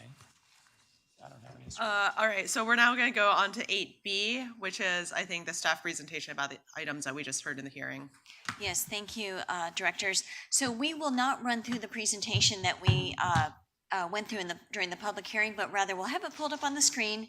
I've got Val Minotti here, and all the subject matter experts are either in the audience or also up at the dais. I have Chris Seamy, he's our budget director. We're here to answer any board questions or just listen to board comment on that presentation. So with that, Chairperson Duffy, if you or any of the other directors have questions, we're happy to take them right now. Director Rayburn. Thank you, Chair Duffy. This morning on my way in, I had the pleasure of greeting one of our community service officers who I've known for many years, patrolling BART lots. He's been a source of information, a good confidant to have, as well as a superb employee for the district. But it reminds me that of the important role that our unarmed community service officers have provided the district in our parking lots, that they are the eyes and ears of what's going on in those lots. I want to share support for parking fees on weekends and 3 to 6 p.m. on weekdays. If staff have already shared, BART lots and garages have ongoing operations, maintenance, and policing costs. These costs contribute to a $17 million deficit in fiscal year 23 that is greater than the $14 million revenue that BART garages and lots bring in. My long experience monitoring the Fruitvale garage and the Coliseum lots in particular finds they get trashed during evenings and weekends, even without large nearby events. During these times, there are no parking patrols to ensure compliance with parking fees because there are no fees. BART only accrues the cost of cleaning, while spaces for passengers are usurped. Even the weekend parking is hence neither dedicated to serving our passengers, nor is it safe and clean as it could be with a parking fee and the added patrols. The Title VI analysis has determined that parking fees on weekends and 3 to 6 p.m. on weekdays would cause no disparate impact to protected groups and no disproportionate burden to low-income groups.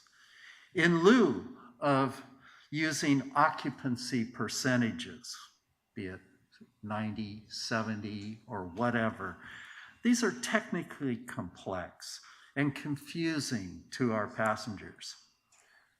I propose a uniform parking fee floor of $3 during weekends and 3 to 6 p.m. on weekdays. The proposal is simple, and it applies to all BART facilities. Local peer agencies such as Caltrain and the VTA go even further by charging parking fees 24/7. And their fees tend to be higher. Of course, the VTA has set their fees the same as BART right now. With fees, BART can manage our parking for the benefit of BART riders.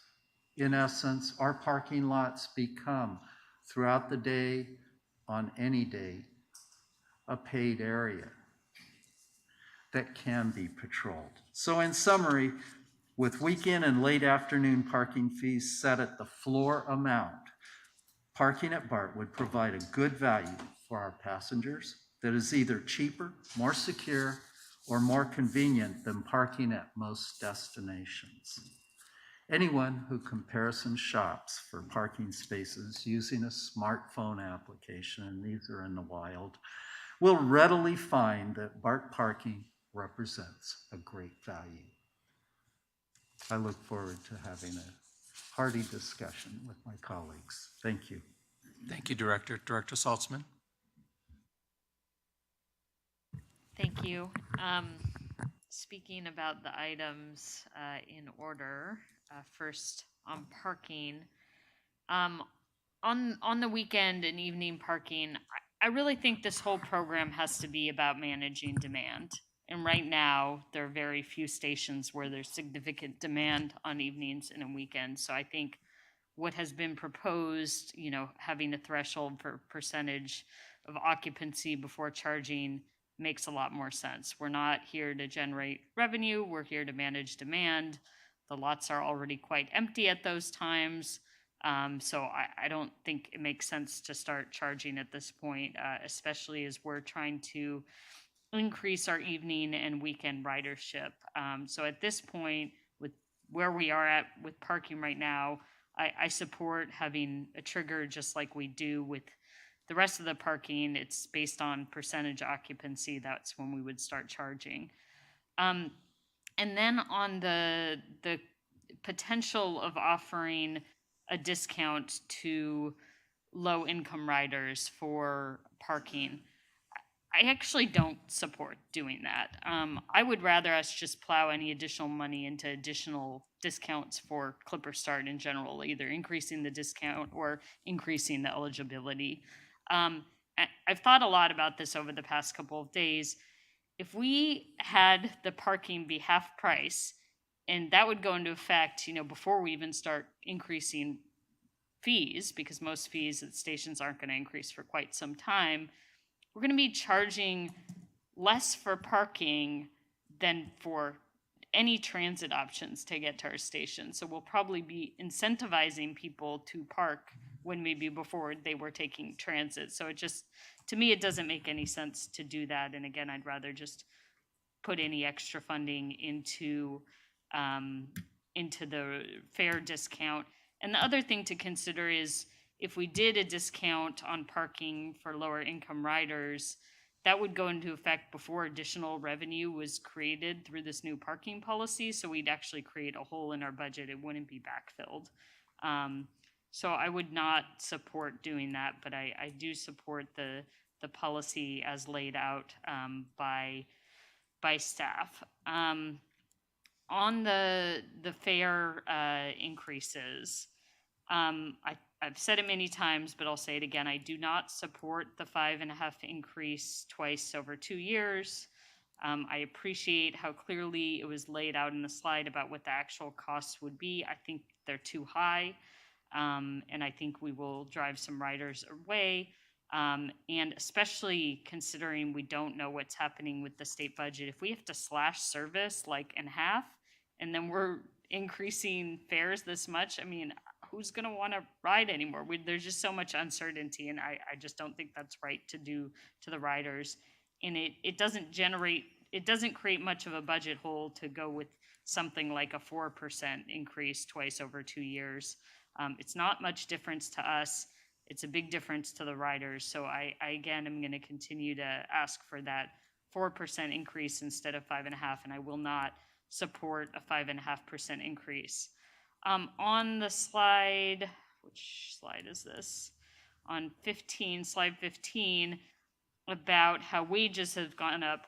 Absolutely, wages have gone up, but inflation has been so high that it doesn't matter. Your wage increases aren't covering the costs of goods, and especially for the lowest income folks who we know are spending more money on actual goods versus, investing their funds, saving their funds, things like that. The inflation has made a bigger difference. So yes, wages have gone up, but to the average person, they don't feel like they're taking home more money. They're getting a higher paycheck, but they're spending all of it on everything they need to do, childcare, rent, food, everything else. So this is a big increase on folks, and I can't support it. And I believe those are all my comments. I don't have any questions or comments about the budget beyond what I've said so far. Thank you, Director. I want to circle back and see if there are any public comment speakers. I didn't receive any speaker cards on this item, and I don't see any hands raised. Thank you. President Lee? Excuse me. Yeah, Chair. I just want, I'm so sorry to interrupt. Actually, a hand just went up as I Great. said that. We'll Excuse me. take that. Thank you. Okay, we'll go to caller whose number ends in 9209. Please go ahead. Hello. For the record, my name is Clarence Fisher. While I would agree that for working people, perhaps in some businesses, wages have gone up, but that doesn't mean that every owner has been able to give the workers increases, especially up to 5.5%. Something else to think about. For those who are retired, like myself, who have a CalPERS pension and where BART is even part of CalPERS from what I'm understanding. CalPERS, at the most, for most public agencies, only gives a 2% increase every May. So for those, let's say retired, who wish to use BART, a 5.5%, that's like 250% more than the 2% increase that we get in May every year. So again, thank you, Director Saltzman, for pointing out maybe just the 4% increase, because there are retired people who do get pensions, and like with CalPERS, only a 2% increase. Thank you for considering from 5.5 down to 4. End of my comment. Thank you. Thank you. Turn back now, President Lee. Yep. I'll be brief here.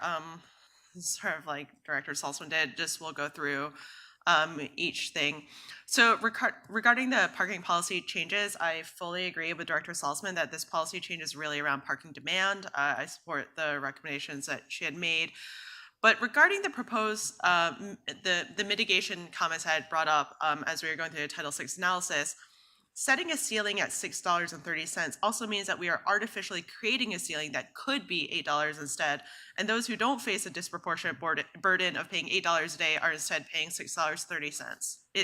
Is that correct? Because the $6.30 would be across the board, not just for low-income riders. Yes, that's correct. Where the market does demand it at a station, yes. Right, and so that could potentially be $1.70. Like when we get to the max, when we get to that point, whatever years later it might be, that's $1.70 per day per rider that could be paying if we were doing like a closer to market value kind of parking policy, which is why I'm proposing other mitigation that fits more with where BART is going. Again, I look forward to working with staff around what the technical administrative cost of that is, but I feel like saying it at $6.30 across the board is not the best way of managing demand. And, there are different ways of looking at max, the ceiling. So that's where I'm really coming from with that. Regarding the fares, I do also share the same concerns that Director Saltzman raised, and I very much agree with that new concern regarding where we are at the state budget and, the potential unfortunate reality of service cuts looming, after we find out what happens at the June 15th deadline and then with the trailer bills that come after that. I haven't made up my mind on that yet, but I really do look forward to reading a less pixely version of the Title VI comments and going through that analysis even more deeply as we make the policy decision. And then lastly, just quick thoughts around Clipper Start. Of course, I'm very, very supportive of increasing the Clipper Start discount to 50% for BART. I guess my real question is, what will it take to actually get an uptick of Clipper Start usage? And what has happened between, I guess, now and last year when I think we are all making the same comments? Yeah, good question. And I know MTC, I don't have the specific details right in front of me, but MTC has, they've done some pretty robust survey of work of those people that are using Clipper right now, and they've identified the demographics where the uptake doesn't represent the low-income populations in the Bay Area. They are renewing their efforts to increase Clipper Start participation. Adding BART at 50%, I believe, will really help jumpstart the ridership. MTC staff is also available to come back and present to the board later on this summer with some of the efforts that they are planning to roll out to boost Clipper Start participation as we go forward. That's helpful to know. Can I actually just request that staff set up a meeting with MTC and perhaps bring our respective marketing teams to the table and figure out what kind of investments or outreach is needed? I would request to be a part of that meeting. I want MTC to have tailing booths and streamlined signups at major transit hubs for Clipper Start. I mean, I imagine similar to Bay Pass, people who have these passes are more likely to ride more transit and to ride different systems and make more transfers, meaning that supporting these programs really helps with ridership. And it's so frustrating when I'm talking to state legislators. They're like, what are you even doing to make BART more accessible and affordable? I'm like, Clipper Start. And they're like, what's that? I'm like, oh my gosh, we passed this in July 2020. It's not just BART. I'm still having those same conversations. So I think the more that we can push MTC and be a partner to them, in promoting it, I think will go a long way. I feel like that's gotta come with this 50% increase. So yeah, I'll keep my comments to that. Thank you for your work. Could I add one more thing? I have learned recently that other bus operators are considering, and I brought this up earlier in the public hearing presentation, they are moving to 50% if we move to 50%. So that alone will also help, because we provide, we connect to 90% of the transit transfer trips. So when other bus operators follow us, that makes even a more complete package. So before we go to director comments, I know the general manager wanted to speak, and then I want to acknowledge that Mr. Overton has requested public comment, so he will speak after the general manager. Thank you. So I just wanted to weigh in on the marketing campaign to increase the participation in Clipper Start. So members of the board, President Lee, as you know, I chair the Clipper Executive Board. I currently chair it, and we've had some good discussions at the Clipper Executive Board meeting, and MTC has committed at those meetings with the operators to double down on their marketing campaign, and they're working through that right now, and it's going to come back to the Clipper Executive Board, and we'll absolutely bring that information and data set back to this board and keep you briefed on those efforts. Thank you. Mr. Overton? Thank you.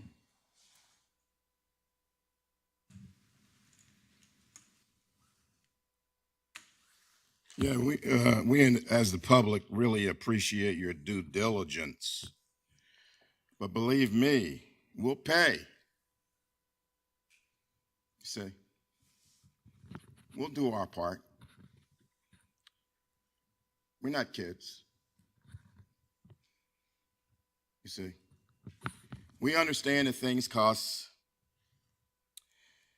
I gave up driving to take your system. I take it all over the bay. I go on ferry rides just to have a vacation from the day, from the land, see? But that's via BART. I use Uber. I don't pay auto insurance because I don't have one and don't want one. But I have a perfect driver's license, you see. And I've driven across this country, I can't count how many times on hands and feet. We'll pay for a responsible, clean system. You upgrade those bathrooms as if they're your own, you see, and we'll continue to use BART. So we've got a lot of room here. And when it gets down to it, we're going to take that transportation, huh? We'll take it. But you do your part. Clean, safe system. And we'll do our part. And I've always been a union man, you see. And I understand that sometimes people can price themselves out of a market too. Everybody's got to contribute. But, you know, I appreciate your due diligence. But believe me, we're not kids and we'll do our part.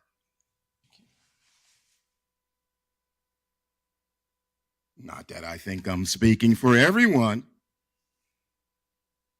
Definitely speaking for me. You have a good day. Thank you, sir. Director Ames. Oh, thank you. Yeah, I appreciate everybody can do their part to help BART. So I could support the 4% increase in fares. Before I would just wanted to reject it completely, but I understand you make a compelling case. You know, prices are going up, labor's going up, materials. So I could support that. And just back to that 2-year annual budget, I guess my frustration is I'd like to pause Link 21 to focus on projects that could improve reliability. And I know we're going to hear more about that. But I wanted to see almost like a strategic plan. I know we've got the fare gates we're trying to deploy as soon as possible. I'd like to see that expedited. And I know I brought this up at multiple budget hearings. So thank you for issuing that NTP, the notice to proceed, to start that process. And come December, when we've figured out the prototype is now becoming the actual gate, I'd like to see a really expedited deployment of the gates, maybe a year instead of 2 years. I don't know if this is possible.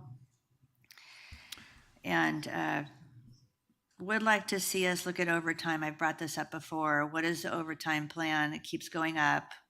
And I'd like to see some justification as to why it's needed and then where we could cut. It's just, maybe this is you could come back to the board and talk about this overtime conundrum. That's an ongoing battle. And I know Director Allen's probably going to speak to this, but we really should try to trim more of our budget, right? It's growing by 7 or 8%, and we should start looking at trimming. This is like looking at the overtime. We can do more. So those are my comments, and thank you for your work.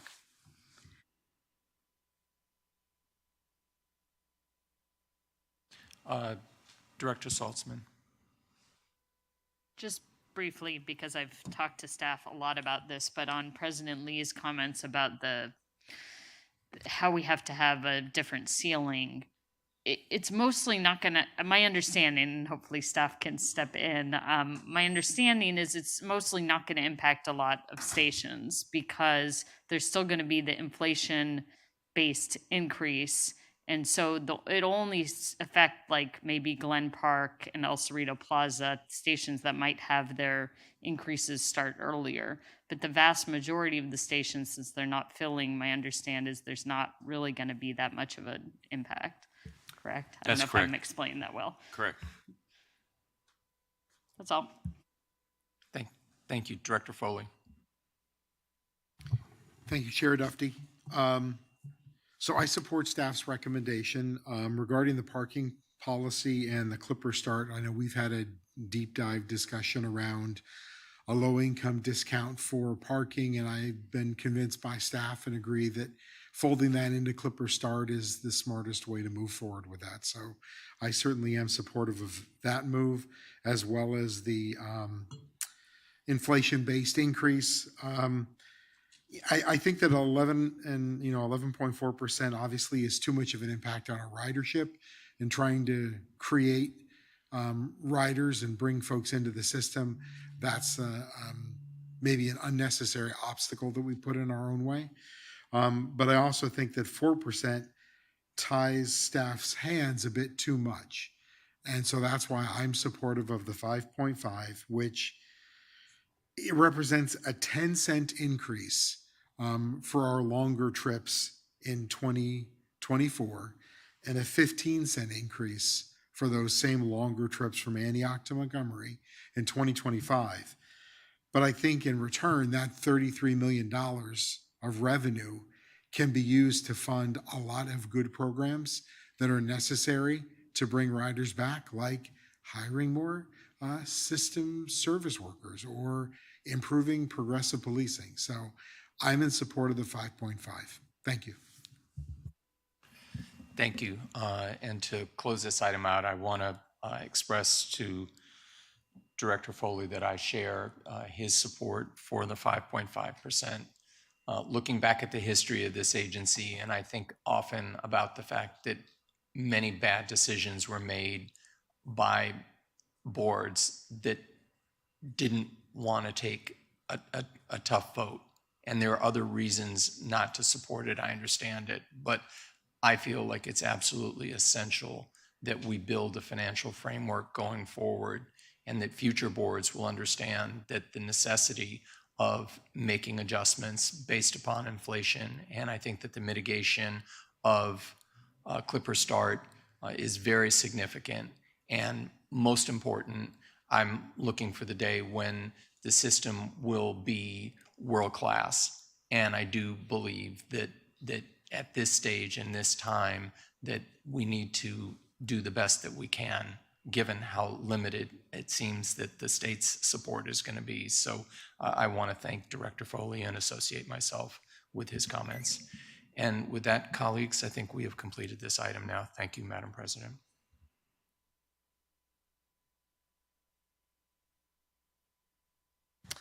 Thank you.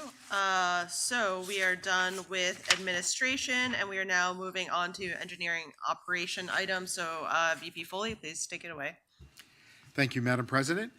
Colleagues, staff, and members of the public, we have one information item for us this morning, and that is an update on the Fleet of the Future. And I believe Shane Edwards will be providing that update to us today with the assistance of, I think, Dave and John as well. So with that, I'll turn it over to staff. Thank you. Yeah, thank you, Chair Foley. Board, I'd like to introduce you to Mr. Dave Hart, our Chief Mechanical Officer, and John Garnham, our new Vehicle Program Director. John will be presenting today on the Fleet of the Future update.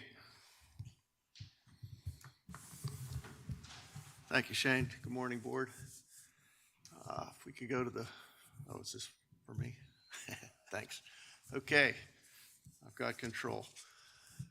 We're just going to go through vehicle acceptance status, go through some reliability, car availability, budget forecast, schedule, talk a little bit about the 425 order, and I got a progress photo of the Pittsburgh facility that we'll go through. So when we made this slide, we had 505 cars conditionally accepted and ready for revenue service. As of yesterday, it's 510. We're getting about 5 a week. About 60% of the fleet that's in service is now Fleet of the Future cars. So it's steadily increasing. There's 500, at the time of this slide, there was 521 cars delivered. We get one in a day. So there's obviously a few more. Reliability has improved, and it's much higher than the legacy fleet. So if you look at system delays, MTBF, that's mean time between failures of system delays, CS is system delays. The aggregate between the D and the E car is about 12,000 hours between a delay. And that's important because the system delays is what our customers see. So that was the concentration early on to get that system delay as high as possible. We also measure contractual revenue for MTBF, and it's running about 400 hours as an aggregate. So what that is that's how many times we have to bring a car into the shop. So you may have a reset or something like that happen, and it'll enunciate on the car, but the car can continue to run. But when we bring it back into the yard, we don't want to put it back out like that. So we take it out of the train, we bring it into the shop, we do whatever corrective action we have to do, and we put it back out. So now we're concentrating on getting that number up. It's not at the contractual requirement, but it continues to improve. So we're working with Alstom to identify both long and short and long-term changes to improve the reliability of the system, of the vehicle. So some of the things that we've done, or collectively with Alstom, is the first one was the VATC, Vehicle Automatic Train Control backup issue. Last year we were having quite a bit of this issue, and it was a big system delay. So that was the big concentration to fix that. That item has been fixed, and we're seeing good results. Coming up, the next ones are primarily with corrective maintenance. But we have train control monitoring system fault management plan that's due in this summer. We have a door control panel release, and this release fixes a couple items, but it also captures it's intended to capture what items are happening so that we can identify where the faults are and go in and fix them.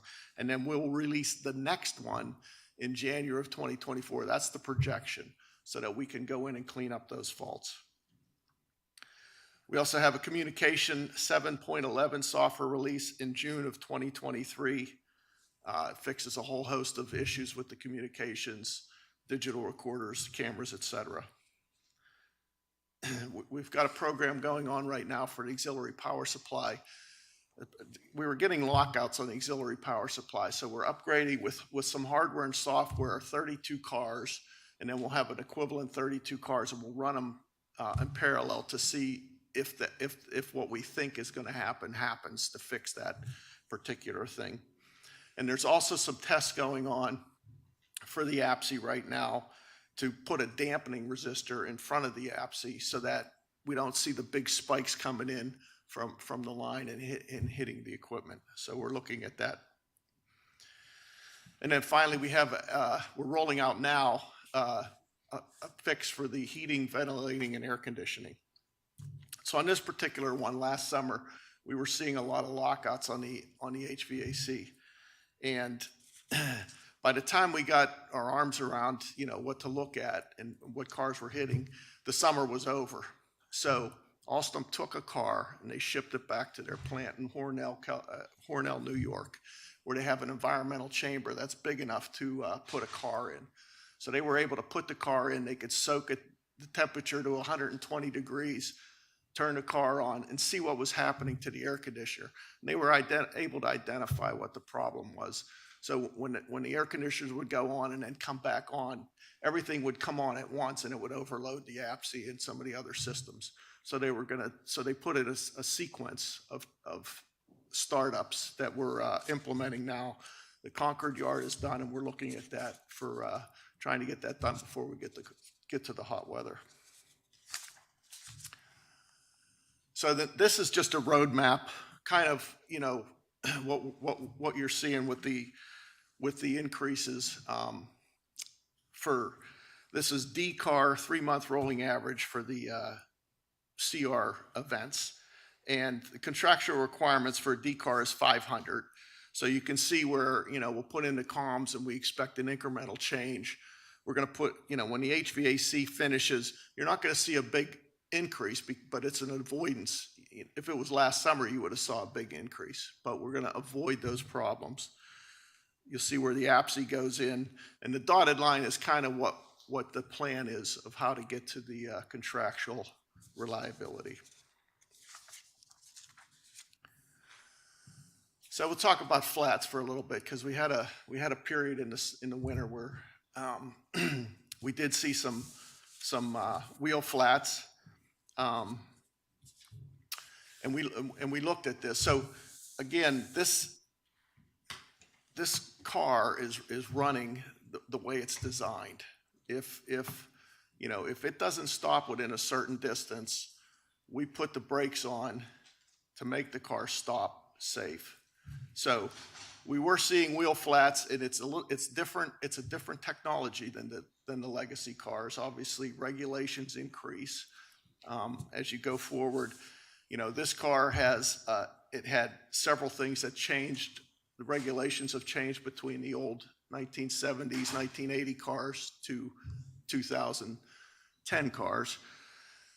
We had crash energy management that increased significantly. So we had to put in increased crash energy management, which made the cars heavier.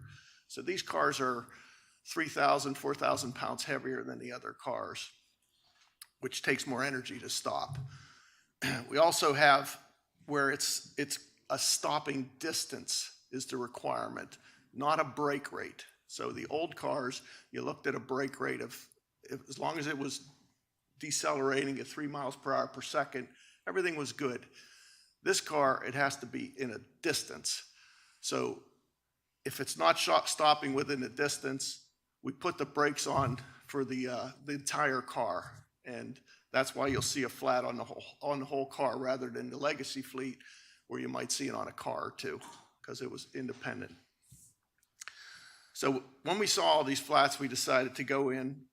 We had the vehicle engineering group work with the train control engineers, and they identified 9 spots that they were seeing some areas where it was really hitting, where we were getting the flats. I think out of Concord one day we had 60 or some cars that came through because every train saw the same issue. And what it was it was a downgrade in speeds. So you would get a downgrade to one speed, and then before the car could even, or the train could even react, there'd be another downgrade of speed, and it would say, I got to slam on the brakes. So it would do that. So what the team did is they went in and optimized this. They made the distance a little bit longer between the down speeds so that the train could react and be able to apply the brakes in a smoother fashion and not have to slam on the brakes.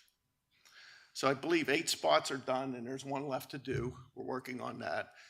Again, it was during a rain profile, so it was during a wet condition when we were seeing that. We're also looking at some wheel adhesion sticks. So we're looking at a company, and they do this elsewhere, but they could come in and put some sticks, you put some brackets in and you put these wheel adhesion sticks, and they put a compound on the wheels, and they get better adhesion from the wheel on the track. So we're going to do 4 8-car pilots to determine where you want to put the sticks and how the makeup would be. We're also going to meet next week with Alstom about a solution for global positioning, and that's for position resolution. So the cars have global positioning now, but what we have to look at is a fail-safe way to verify that if it tells us we're not in a tunnel, we know absolutely we're not in a tunnel. And the idea there is, in a covered track, you have better adhesion because you don't have the wet conditions. So you have shorter braking distances, and so you have to stop quicker. Outside, we have longer braking distances, but we have to use the shorter braking distances throughout the system, so we're penalizing the outside, and that's where we have the problem. So if we could figure out where we're at, we can lengthen the brake profile on the exterior and give the train more time to react. And then, of course, communication-based train control will give us that ability, but we don't want to wait that long. So we're trying to investigate the GPS now. If we can implement that, then we could roll it right into the CBTC solution. Okay, so for car availability, the car availability is improving. I have 3 slides I'll go through very quickly. And it kind of shows that, we have enough cars in service. The availability is backed up at 84%. We try and have 20% spare, so we want to keep it high. But it's not just the overall, it's the D-car is tracking above 80%, and the E-car as well. And the reason that's significant is you don't want to have 100% of the E-cars and 20% of the D-cars because you just can't make service. So we try and track this weekly, and we look at the whole system in each different configuration of car. So I should mention, I know you guys are aware of this, but for some of the public, the D car is the cab cars, and the E car is the passenger cars. So the D cars are the ones that you have for driving. The drivers are in there, so it's important to have them both available. Schedule. So we're projecting that in August of next year, the 775th car will be delivered to BART. So we're getting very close to the end. They're hitting 20 a month. This month they're on track for 20. Last month they made 19. Their projection was 20. They made 19. They had one fallout for a reason at the test track. But we've got 6 more cars going into circulation this week. That'll be our 20th car. I think by Friday we'll be at 20 cars for the month. So you can see they got up to about 20 last summer. They had a small dip. They had some issues with some truck supplier parts. They've worked through those issues, and they're projecting to be at 20 a month going forward.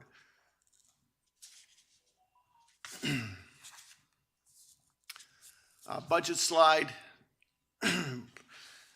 pretty much on track for everything. I guess the takeaway for this is if you look at the bottom right, we expect to be, at this point, 150 million under budget.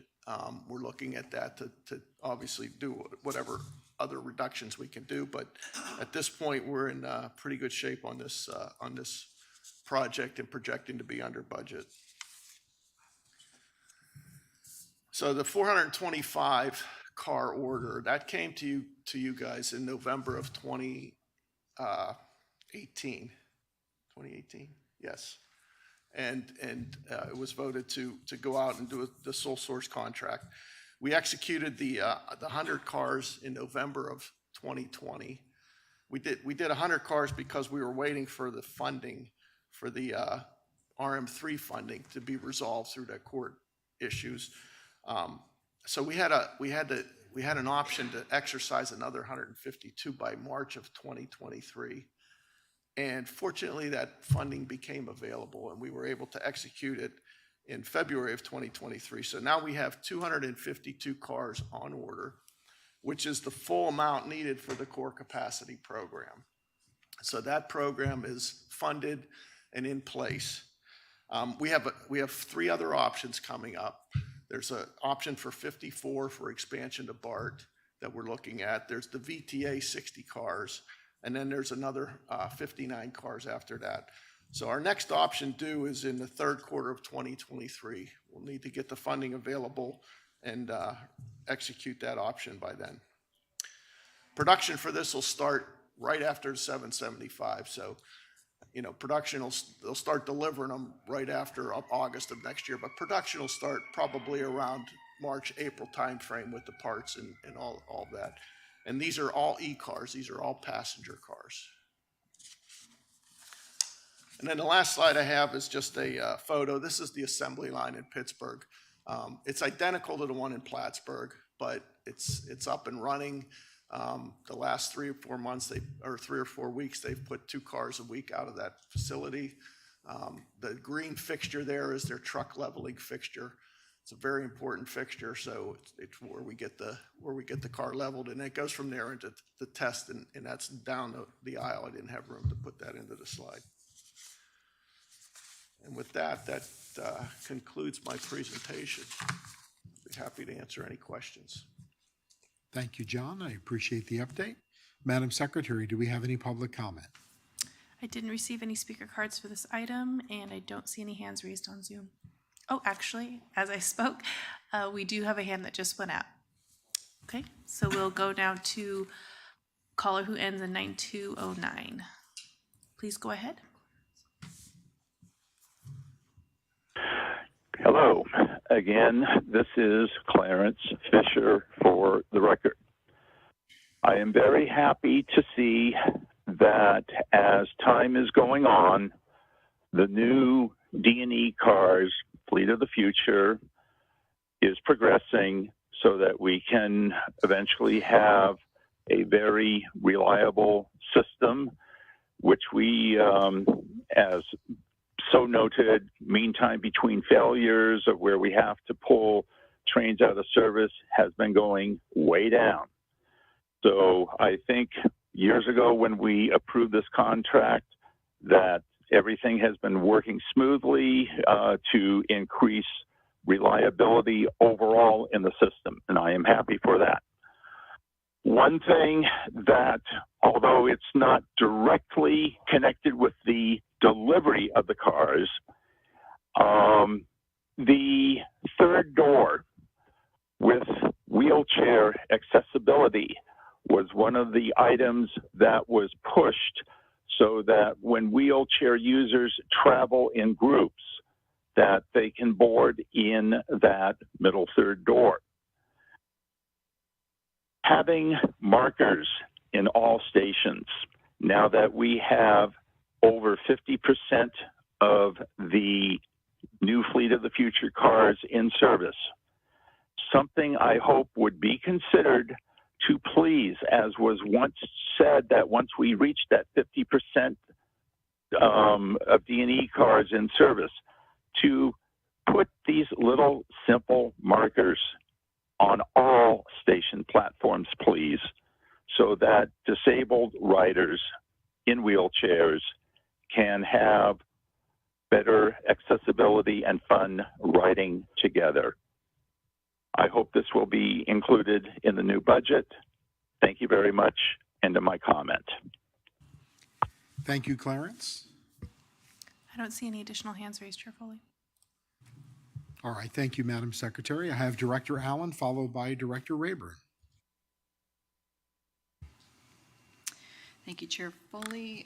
Thank you for updating us on this. I think we used to have regular sessions on this, and I think it's really good for us to keep hearing what you all are going through. You may not realize this, but you are as critical to the return of our riders, and this project is as critical to the return of our riders as any other component of system service cleaning and public safety. It has been unfortunate what we've suffered from over the last winter with the delays, and I'm happy to hear it looks like we may be actually past that, and I hope we don't experience a return of that next year. I hear from riders a lot, and they're very happy with the new rail cars, as long as they get where they're going on time, right? That's the big if. So thank you for what you do. I know this has been a long journey. It's way more complex. I started asking questions about it a month or two ago, and I just kept getting deeper and deeper into technicalities, and it was good for me to understand what's going on behind the scenes. So thank you for this. Couple of questions. So I know you mentioned the GPS positioning, and we've had some conversation about that. But ultimately, does that hinge on CBTC putting that in place? No, that's a separate program. It hinges on us being able to make the safety case that we can absolutely identify where we're at. If a GPS fails, we still have to know that we're outside the tunnel or inside the tunnel. CBTC will already do that. So we could wait for CBTC and just implement it then, but we don't want to wait. We want to investigate this, so that's what we're trying to do. It's a separate program. And is there an indication of when CBTC is expected to come online? How far out are we now? I know there have been delays in that for other reasons. Depending on the phase director, between 25 and 30, but the primary goal would be to expedite that as much as possible. But right now, I believe the last phase of CBTC is scheduled for 3031. So can some components of it come online without others? I should say 2030, 2031. So it can't come online completely and work until 2030. At this point, that's our target. No, because of the capability of the cars, as the phases are implemented, the CBTC can coordinate with the cars at that time, but it won't include the entire system until all phases are complete. Okay, but can, say, the C line be on CBTC without the rest of the system? Director Allen, my understanding, and Sylvia's in the background, it's her project, but my understanding is we will implement in phases in concert with the car. So some of the railroad will be allowed to run on CBTC before the entire project is complete, and others will be on traditional fixed block signaling. Got it. Thank you. And then I'm looking at the numbers on your slide about where the budget is on this project, and it's the only project I think I've ever seen where we could be 3 years late and delayed and behind schedule and still be 150 million under budget. And it looks to me like there's really one line in there that sort of this happens in, and it's called escalation. Can you explain what that is? Sure. Part of the contract is we want a pure number from the supplier. So we want a number that was based in 2012 when we released it. So they obviously know their costs are going to go up. Mm-hmm. So to alleviate that, we put in an escalation clause.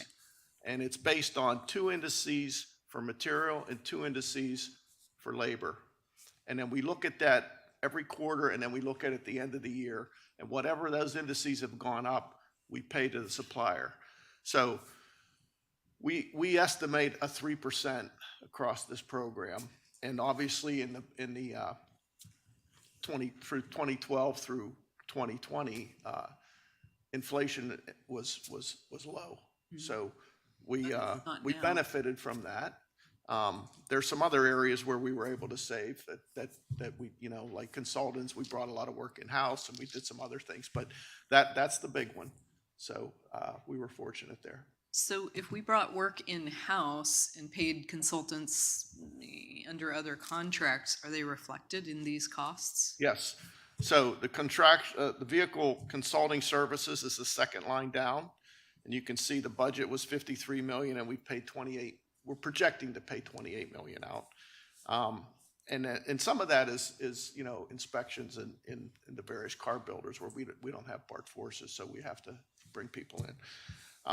And then if you look at project management, the original was 75 million. We're at 102 million. That's the BART forces. So that's what we brought in. And some of that is because of the delay. Obviously we had more time at the test track, so we had to pay our people, but Okay. it's a reality. Thank you. And so last question, the $245 million reserve, it looks to me like that's still a cost at the end, but we haven't utilized any of it. What do we intend to do with $245 million reserve? Is that just savings to us? That would be the plan if we can Okay. if we can get our arms around that. Yes. So 400 million is what I'm looking for in savings. 150 plus 250, right? Yes. Okay, you heard it here, folks. Thanks. I'm sorry, we actually need to clarify that. Yeah, I just, before anybody goes and spends the 400 million, I just want to say that there was a couple funding sources that we'd initially identified in the funding plan back as early as 2012 that are at risk right now. One of the funding sources is a $145 million net operating result from the SFO extension. We use that 145 million. We never even reached 145 million in generations, and we've used that to balance the operating shortfall on the extension since the pandemic hit. The other funding source that is a little bit at risk are future operating to capital allocations for this program. We have already made a significant amount of operating to capital allocations, but there are future allocations that would provide us some relief in our operating budget if we did not have to make them to this program. So the 400 million is not there to be spent. Okay, so would you say that our projections that we have going out to 2028 that are projecting increasing from 300 million to 340 and above in net deficits for the next 5 years, that these savings are baked into that? No, they're not. We have continued with our operating to capital allocation projections for that 5-year period that we've shown on our 5-year forecast. If we do not have to, and I'll need to go back and kind of research the timing of when railcar allocations were expected versus allocations to other programs.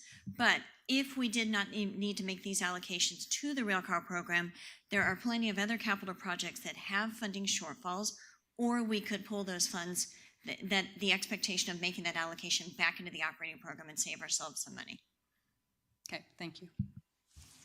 Thank you all. Thank you. I have Director Rayburn, followed by President Lee.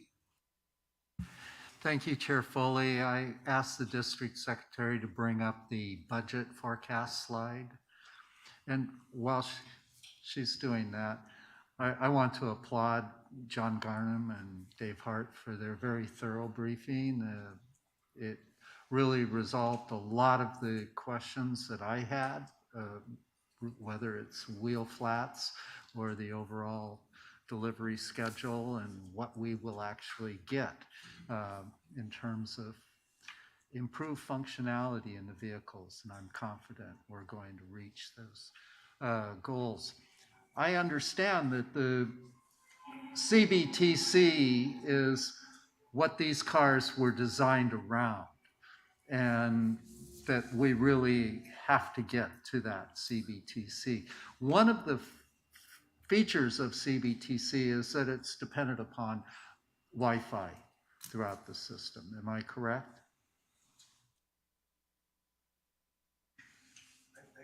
Again, Director Rayburn, that would be Mr. Misra's project, and he's in the back, but my understanding is the capability for the CBTC will be a part of the mobility project, which includes Wi-Fi.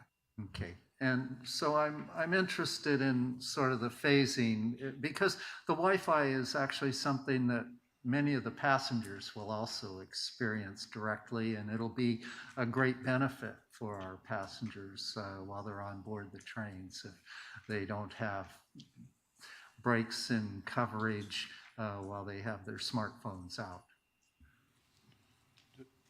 When do we expect Wi-Fi? So, I can, we're planning to bring you a info item briefing in August. Ravi, if you want to step up to the podium, that's totally fine. But I just received a briefing from Travis and Ravi a week and a half ago, and we're planning to put it on the agenda for second meeting in July or second meeting in August. And then, Ravi, you can just clean up my answer. Okay. Yes, Dr. Rayburn, the Wi-Fi for CBTC and for passengers will be totally separate because one is life safety, one is passenger Wi-Fi. That's one. And the second thing is passenger Wi-Fi, we are working on, there are multiple components to passenger Wi-Fi.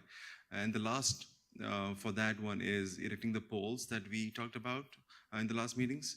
And that is anywhere from 3 to 4 years. 3 to 4 years. Yes, the poles.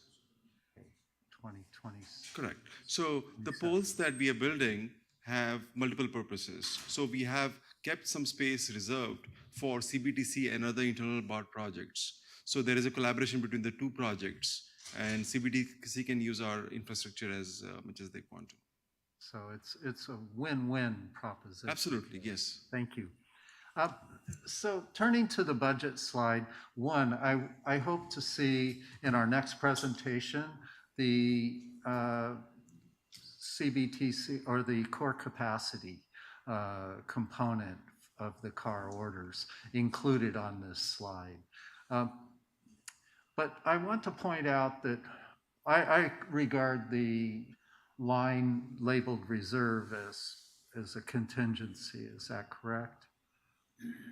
It's not, I've talked with the controller treasurer, it's not actually a reserve. We don't have these $245 million floating around. That's correct. So really, my only question regarding the budget is how much of the budget is secured?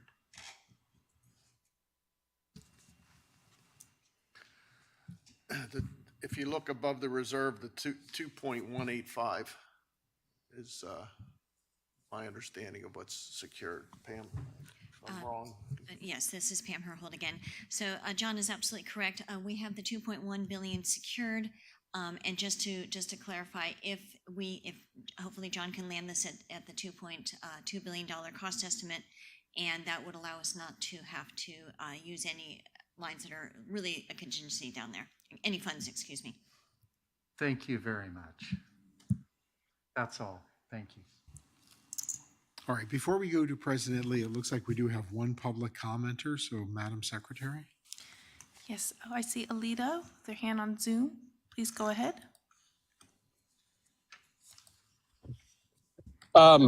Thank you, Chair Marcoli. Alita Dupree, for the record, she and her. Thank you for taking my comment time. I'm actually in an airport. How about that? I'm going to talk to you from an airport. So I've looked over this report, and I just wanted to let you know that I really do appreciate these new BART cars and seeing that we have over 500 of them available.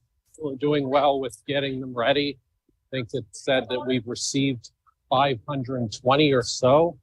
So we're getting close because this is very important, reliability. And I'm getting some tidbits about the budget, and I'm very appreciative of MTC really helping us out with with us funding these rail cars. I admit some bias here. I'm a big fan of MTC, so just thought I'd let you know that. But really, these new cars, and hearing you talk about CBTC, I mean, CBTC is very important. I've talked about that before. My experiences in New York City on the 7 and on the L line. So I hope we can continue to push forward getting these cars built. I mean, it's somewhat local, building them in Pittsburgh, not in Pennsylvania, the Pittsburgh Bay Point. So I guess that's all I have to say, but I look forward to getting those rides in the new BART cars because I don't want it to be a novelty anymore. We should save some of the old ones for preservation. Thank you for indulging my comment from the airport. Appreciate it. Thank you, Alita. Let's now turn to President Lee, followed by Director Ames. Very brief here, just absolutely thrilled to see reliability of the new fleet having improved so significantly, and now to see actually more reliable than the legacy fleet. So I attribute that really to the work of the three of you, but especially you, Dave. You've been, shepherding this project for many years. And of course, many thanks to the folks at our shop who are really doing the day-to-day work to make this all possible. It would still be good in any future presentation on Fleet of the Future to see the MTBF for legacy fleet and the trends as well. I am really hoping the increased reliability of the Fleet of the Future is not just because the legacy fleet is declining in reliability so quickly and that it's really the new fleet that is upticking in the reliability. So I actually had just one question for you all, which is a little bit tangential. I'd really been hoping that the new fleet would be significantly more quiet than the legacy fleet, and it seems just like mildly quieter, but not significantly quieter. Can you talk a little bit more about that? Is it a new car issue, or is it a track issue, or what's going on with the noise levels?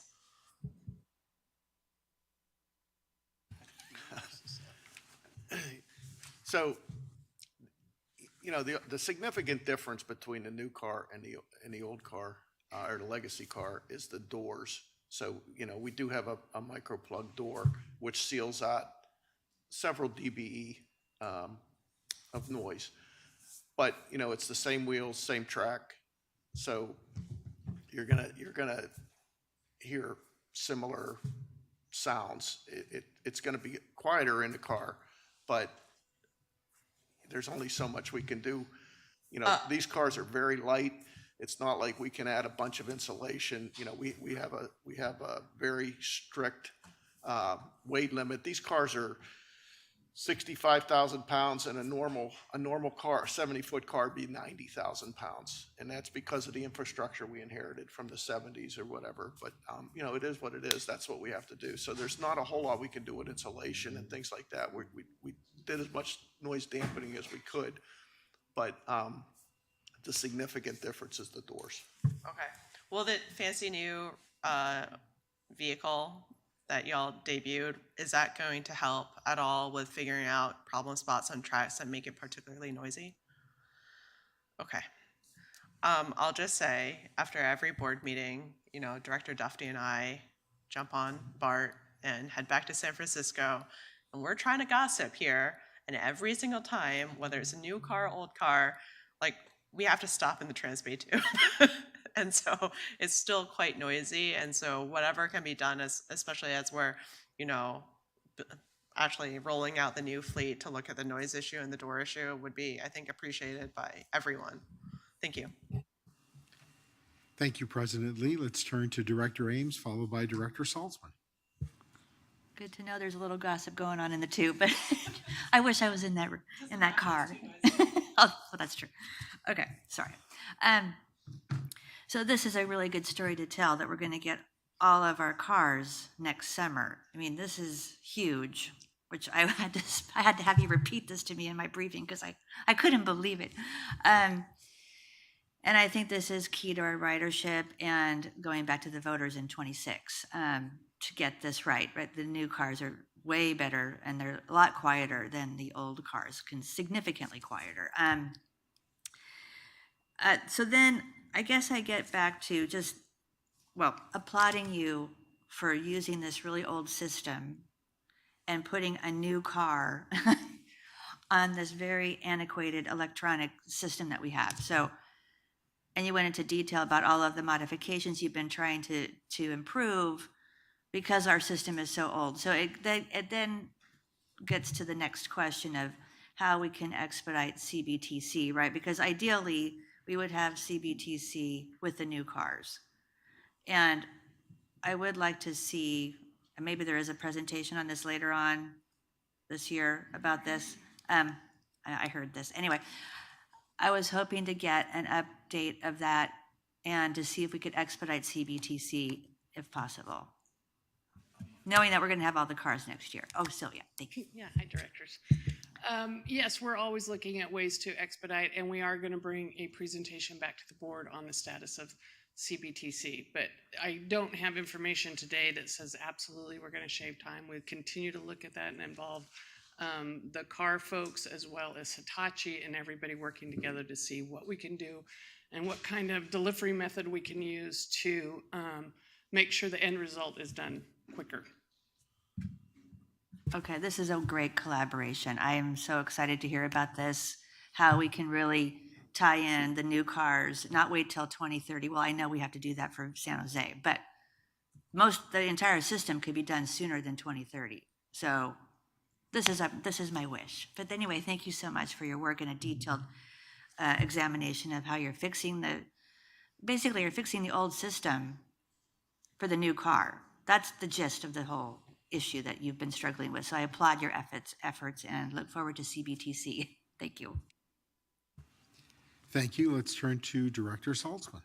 Thank you. Appreciate the update today. I mentioned this in our briefing, but I think it would be great. The presentation, the verbal presentation you gave today was very easy to understand. The slides were not. So if we could figure out a way to present this to the public in a way that's easily digestible. Our riders care a lot about the fleet of the future, so this is one of those things we should prioritize, making it easy for them to understand the great progress that you've made, all the issues that you've been troubleshooting. So that's my challenge, to go out there and figure out how to explain this to the public without trying to just share these slides and explain them. And then two, I also brought this up during my briefing. You know, several years back, pre-pandemic, a big concern of the district was train car storage and would we have enough space? It sounds like it's less of a concern now, but it'd be great to either get a memo or a presentation at the board to explain why that's no longer so much of a concern. That's great if it's not, but it'd be good to just get an update. We can do that. Great, thank you. Thank you, Director Saltzman. Let me make a comment or two before we wrap up this item and the E&O committee, and then I'll turn it to the GM as well. Oh, did you want to actually go? Maybe Sure. ahead of you, Chairperson Foley. You know, I'm listening and taking good notes over here, and there's been a couple of comments on CBTC, and I know Sylvia said it, but we will, you know, starting with Director Allen, and then, I mean, a few other directors after her. So we'll bring an update on CBTC back to this board. I'll work with Michael and get it on the board agenda here. Wonderful. Thank you for that. I wanted to thank Clarence Fisher in his comments regarding the third door markers on the platforms. And if in bringing back memos to us, Mr. General Manager, if you could also maybe give us an update on the markers for the stations for the Fleet of the Future. On the floor? Yeah, on the platform. Yeah, I was looking at Hart when Clarence was talking there, so we'll pull something together for you.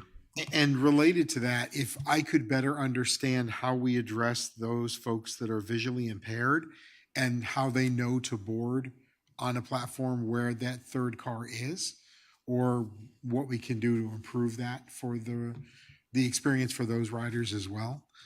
And on slide 3, which you don't have to necessarily pull up, this is a leading question, so I have two parts to it. The first of which are, so all these improvements that are listed, including things like software upgrades, are they included in the existing warranty for the Fleet of the Future? Or are we paying out of pocket for these troubleshooting enhancements? No, they're included in the warranty. So if for instance, if they roll out a software upgrade and we have to implement it into all the cars, we charge them back for that labor. Okay. And So what happens in 2025? In about 2 years, we're out of warranty, right? So what happens after that when inevitably there's an upgrade needed, there's a security patch? What do we do about issues around sunsetting of software? So if it's a fleet defect, then it would still be covered under an extended warranty. But if it's something other than that, if it's, one-off or something, then we would have that. Okay, and we would do that in-house, or do we work in? Yes. Okay, we do. Yep. Super. Okay, wonderful. Thank you for the presentation, John. And that is all that I have, so I will turn it back over to Madam President, and this concludes the E&O Committee. Sorry. I'm getting like active updates around fiscal cliff right now, so I apologize. Okay, so we close the E&O committee and we are now moving on to item 10, Planning, Public Affairs, Access, and Legislation. So Director Salzman, all yours. Thank you. We just have one item, which is authorization to extend an agreement with AC Transit and TransDev for paratransit. I'm hoping we can get through this item quickly, so I'll turn it to staff for the short presentation. That's correct. Director, it's an action item, and we have Laura Timothy, who is our Access and Accessibility Manager. Thank you, directors. This item is to seek authority to extend the existing agreement for East Bay Paratransit brokerage and service provision for an additional year.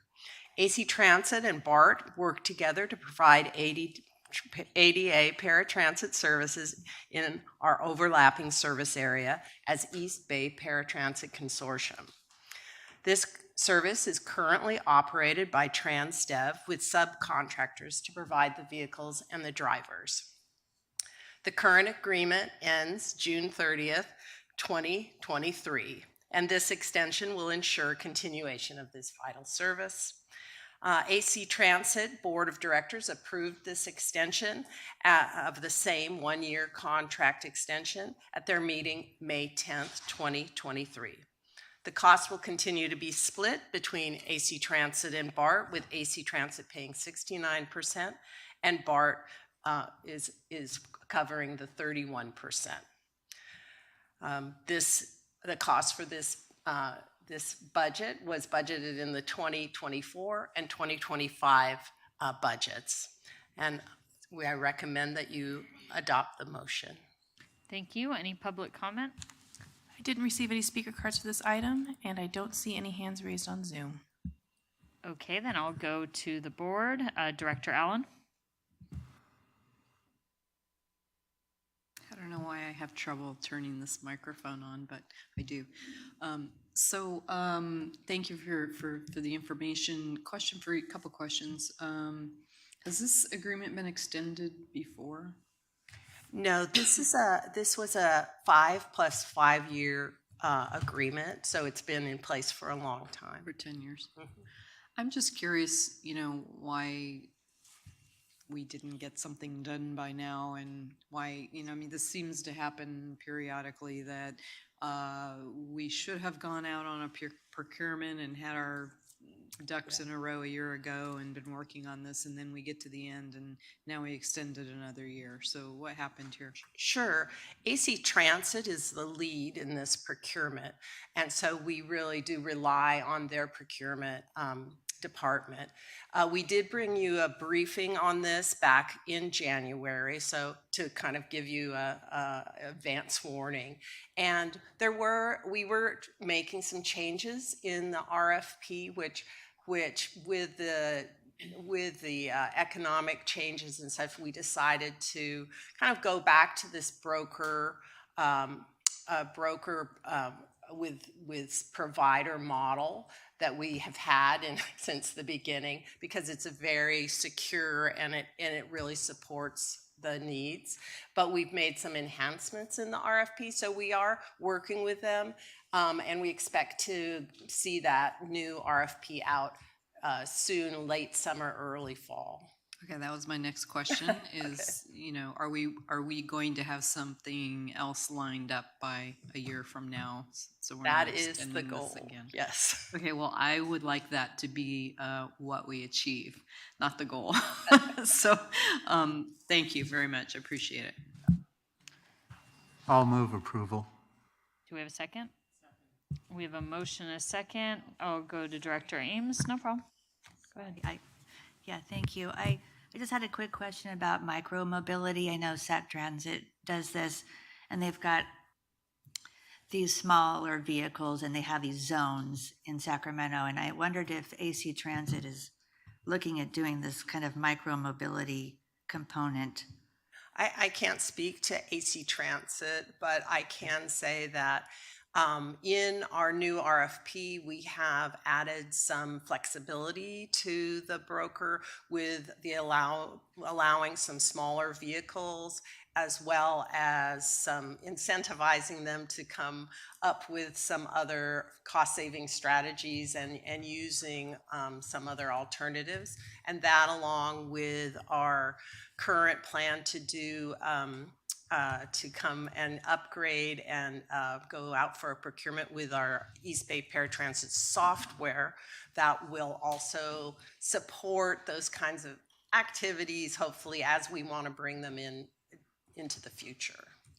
Oh, great. I'd like to hear more about this, and maybe we can refine the scope of work for next year. But at this point, we're extending and trying to explore options potentially, it sounds like. So, good. I support this. Thank you. I don't see any other requests to speak, so let's go to the vote. Director Allen? Yes. Director Ames? Yes. Director Dufty? Vice President Foley? Aye. Director McPartlin? Aye. Director Rayburn? Yay. Director Saltzman? Director Simon? And President Lee? Yes. Thank you. Motion carries unanimously. Thank you. That concludes the PPAL committee. President Lee. Yes, sorry. All right, so we are now actually going to enter a closed session, or was there a preference around going to closed session now, or did folks want to do board member reports? I'm sort of looking at staff around the timing. We're agnostic. You can do board member reports and get it done if you like. Yeah. Okay, let's just go through board member reports quickly. So I'll sort of look around if any of my fellow directors, Director Ames, you're up first.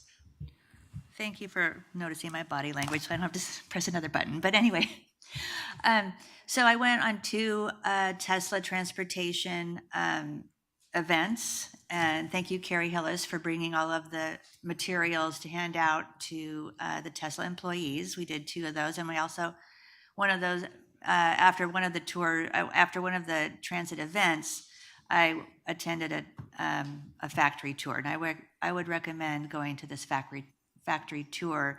It was almost like Universal Studios or something. There was robotics. It's a fascinating plant. And also I attended a Logan High School student initiated event. This was in Union City yesterday. They don't want to see Quarry Lakes Parkway, the 4-lane expressway. They want to save the farm. They don't want, the 35,000 vehicles per day passing by BART, taking these super commuters from Niles Canyon to the Dumbarton Bridge. And I know we've talked about this road as at a board level as information, but the students really took the initiative and basically organized a rally, and there was probably about 40 students there with their own signs, and the press showed up. So hopefully there'll be an article on this in the Tri-City Voice next week. But I was honored to be part of that, and that was yesterday afternoon. Thank you. Thank you. It'll be Director Dufty, then Saltzman, Rayburn, then Foley. Thank you. On Tuesday, the Castro Theater was filled with 1,400 individuals for a memorial service for Heklina, whose given name was Stephen Thor Grigelko. Heklina started Tranny Shack, was involved in Oasis, which is a club that continues and is probably one of the most famous drag artists and performers in the world. Heklina was a dear friend and will be greatly missed. She was traveling to London, was in London to perform, and died unexpectedly of natural causes. And so I just appreciate the board having today's meeting adjourned in her memory. Thank you, and thank you, Director Dufty. Director Salzman? Just wanted to share that I spoke on Tuesday evening at the El Cerrito Democratic Club along with AC Transit Director Chris Peoples about the fiscal cliff that all transit is facing. And I think it's important for us to all get the word out about that. Thank you. Director Rayburn? On the 18th, I attended the Hayward State of the City address. Also, that later that day, I attended the dedication of a new mural at San Leandro Station that graces our power substation facility. Thank you. Thank you. VP Foley, and then Director McPartlin. Thank you, Madam President. Just a couple of quick items. On the 17th, I attended the Contra Costa Transportation Authority. Besides providing a brief update on BART, I received an update on the McCullamy Trail pedestrian bicycle overcrossing. That is nearing completion in the city of Brentwood.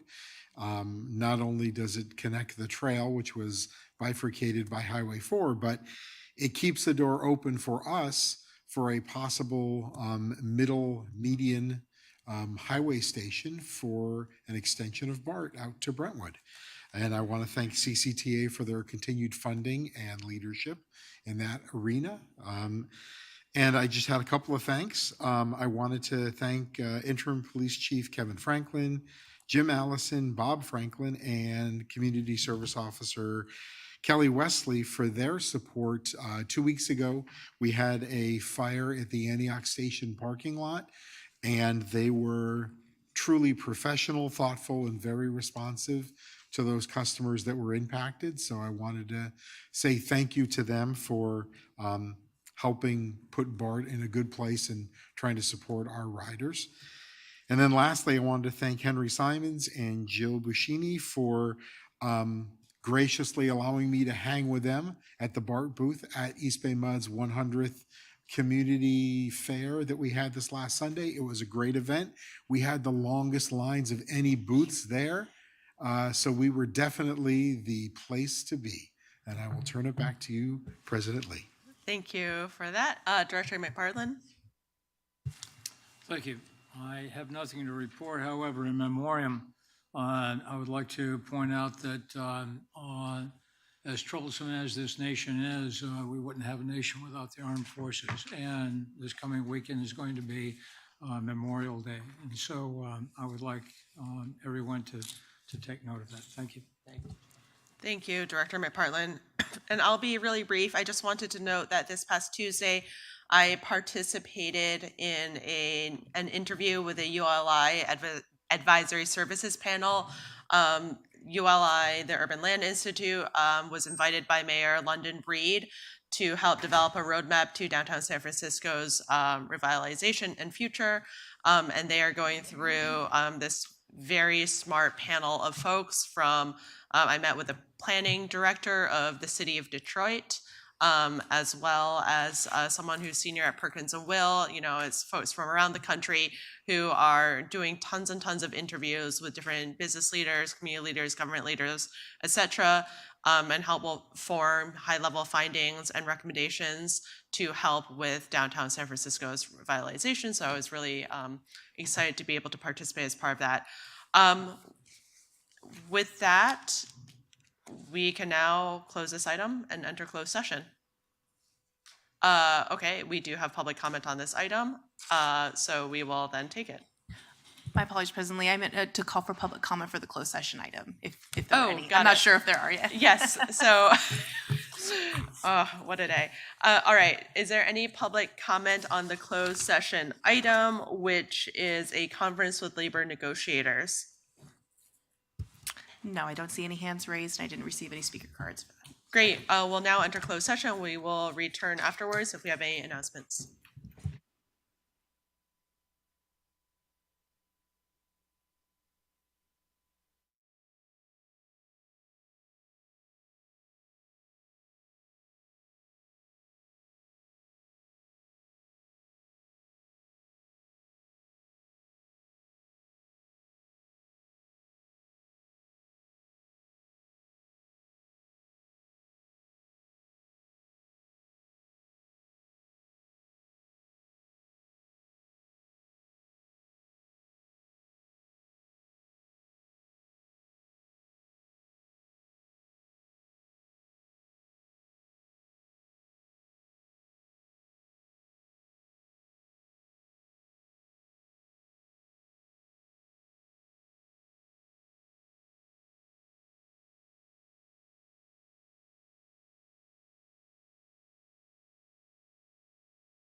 Hello, we have returned from closed session and there is nothing to report. Therefore, I will move forward and adjourn this meeting. Thank you.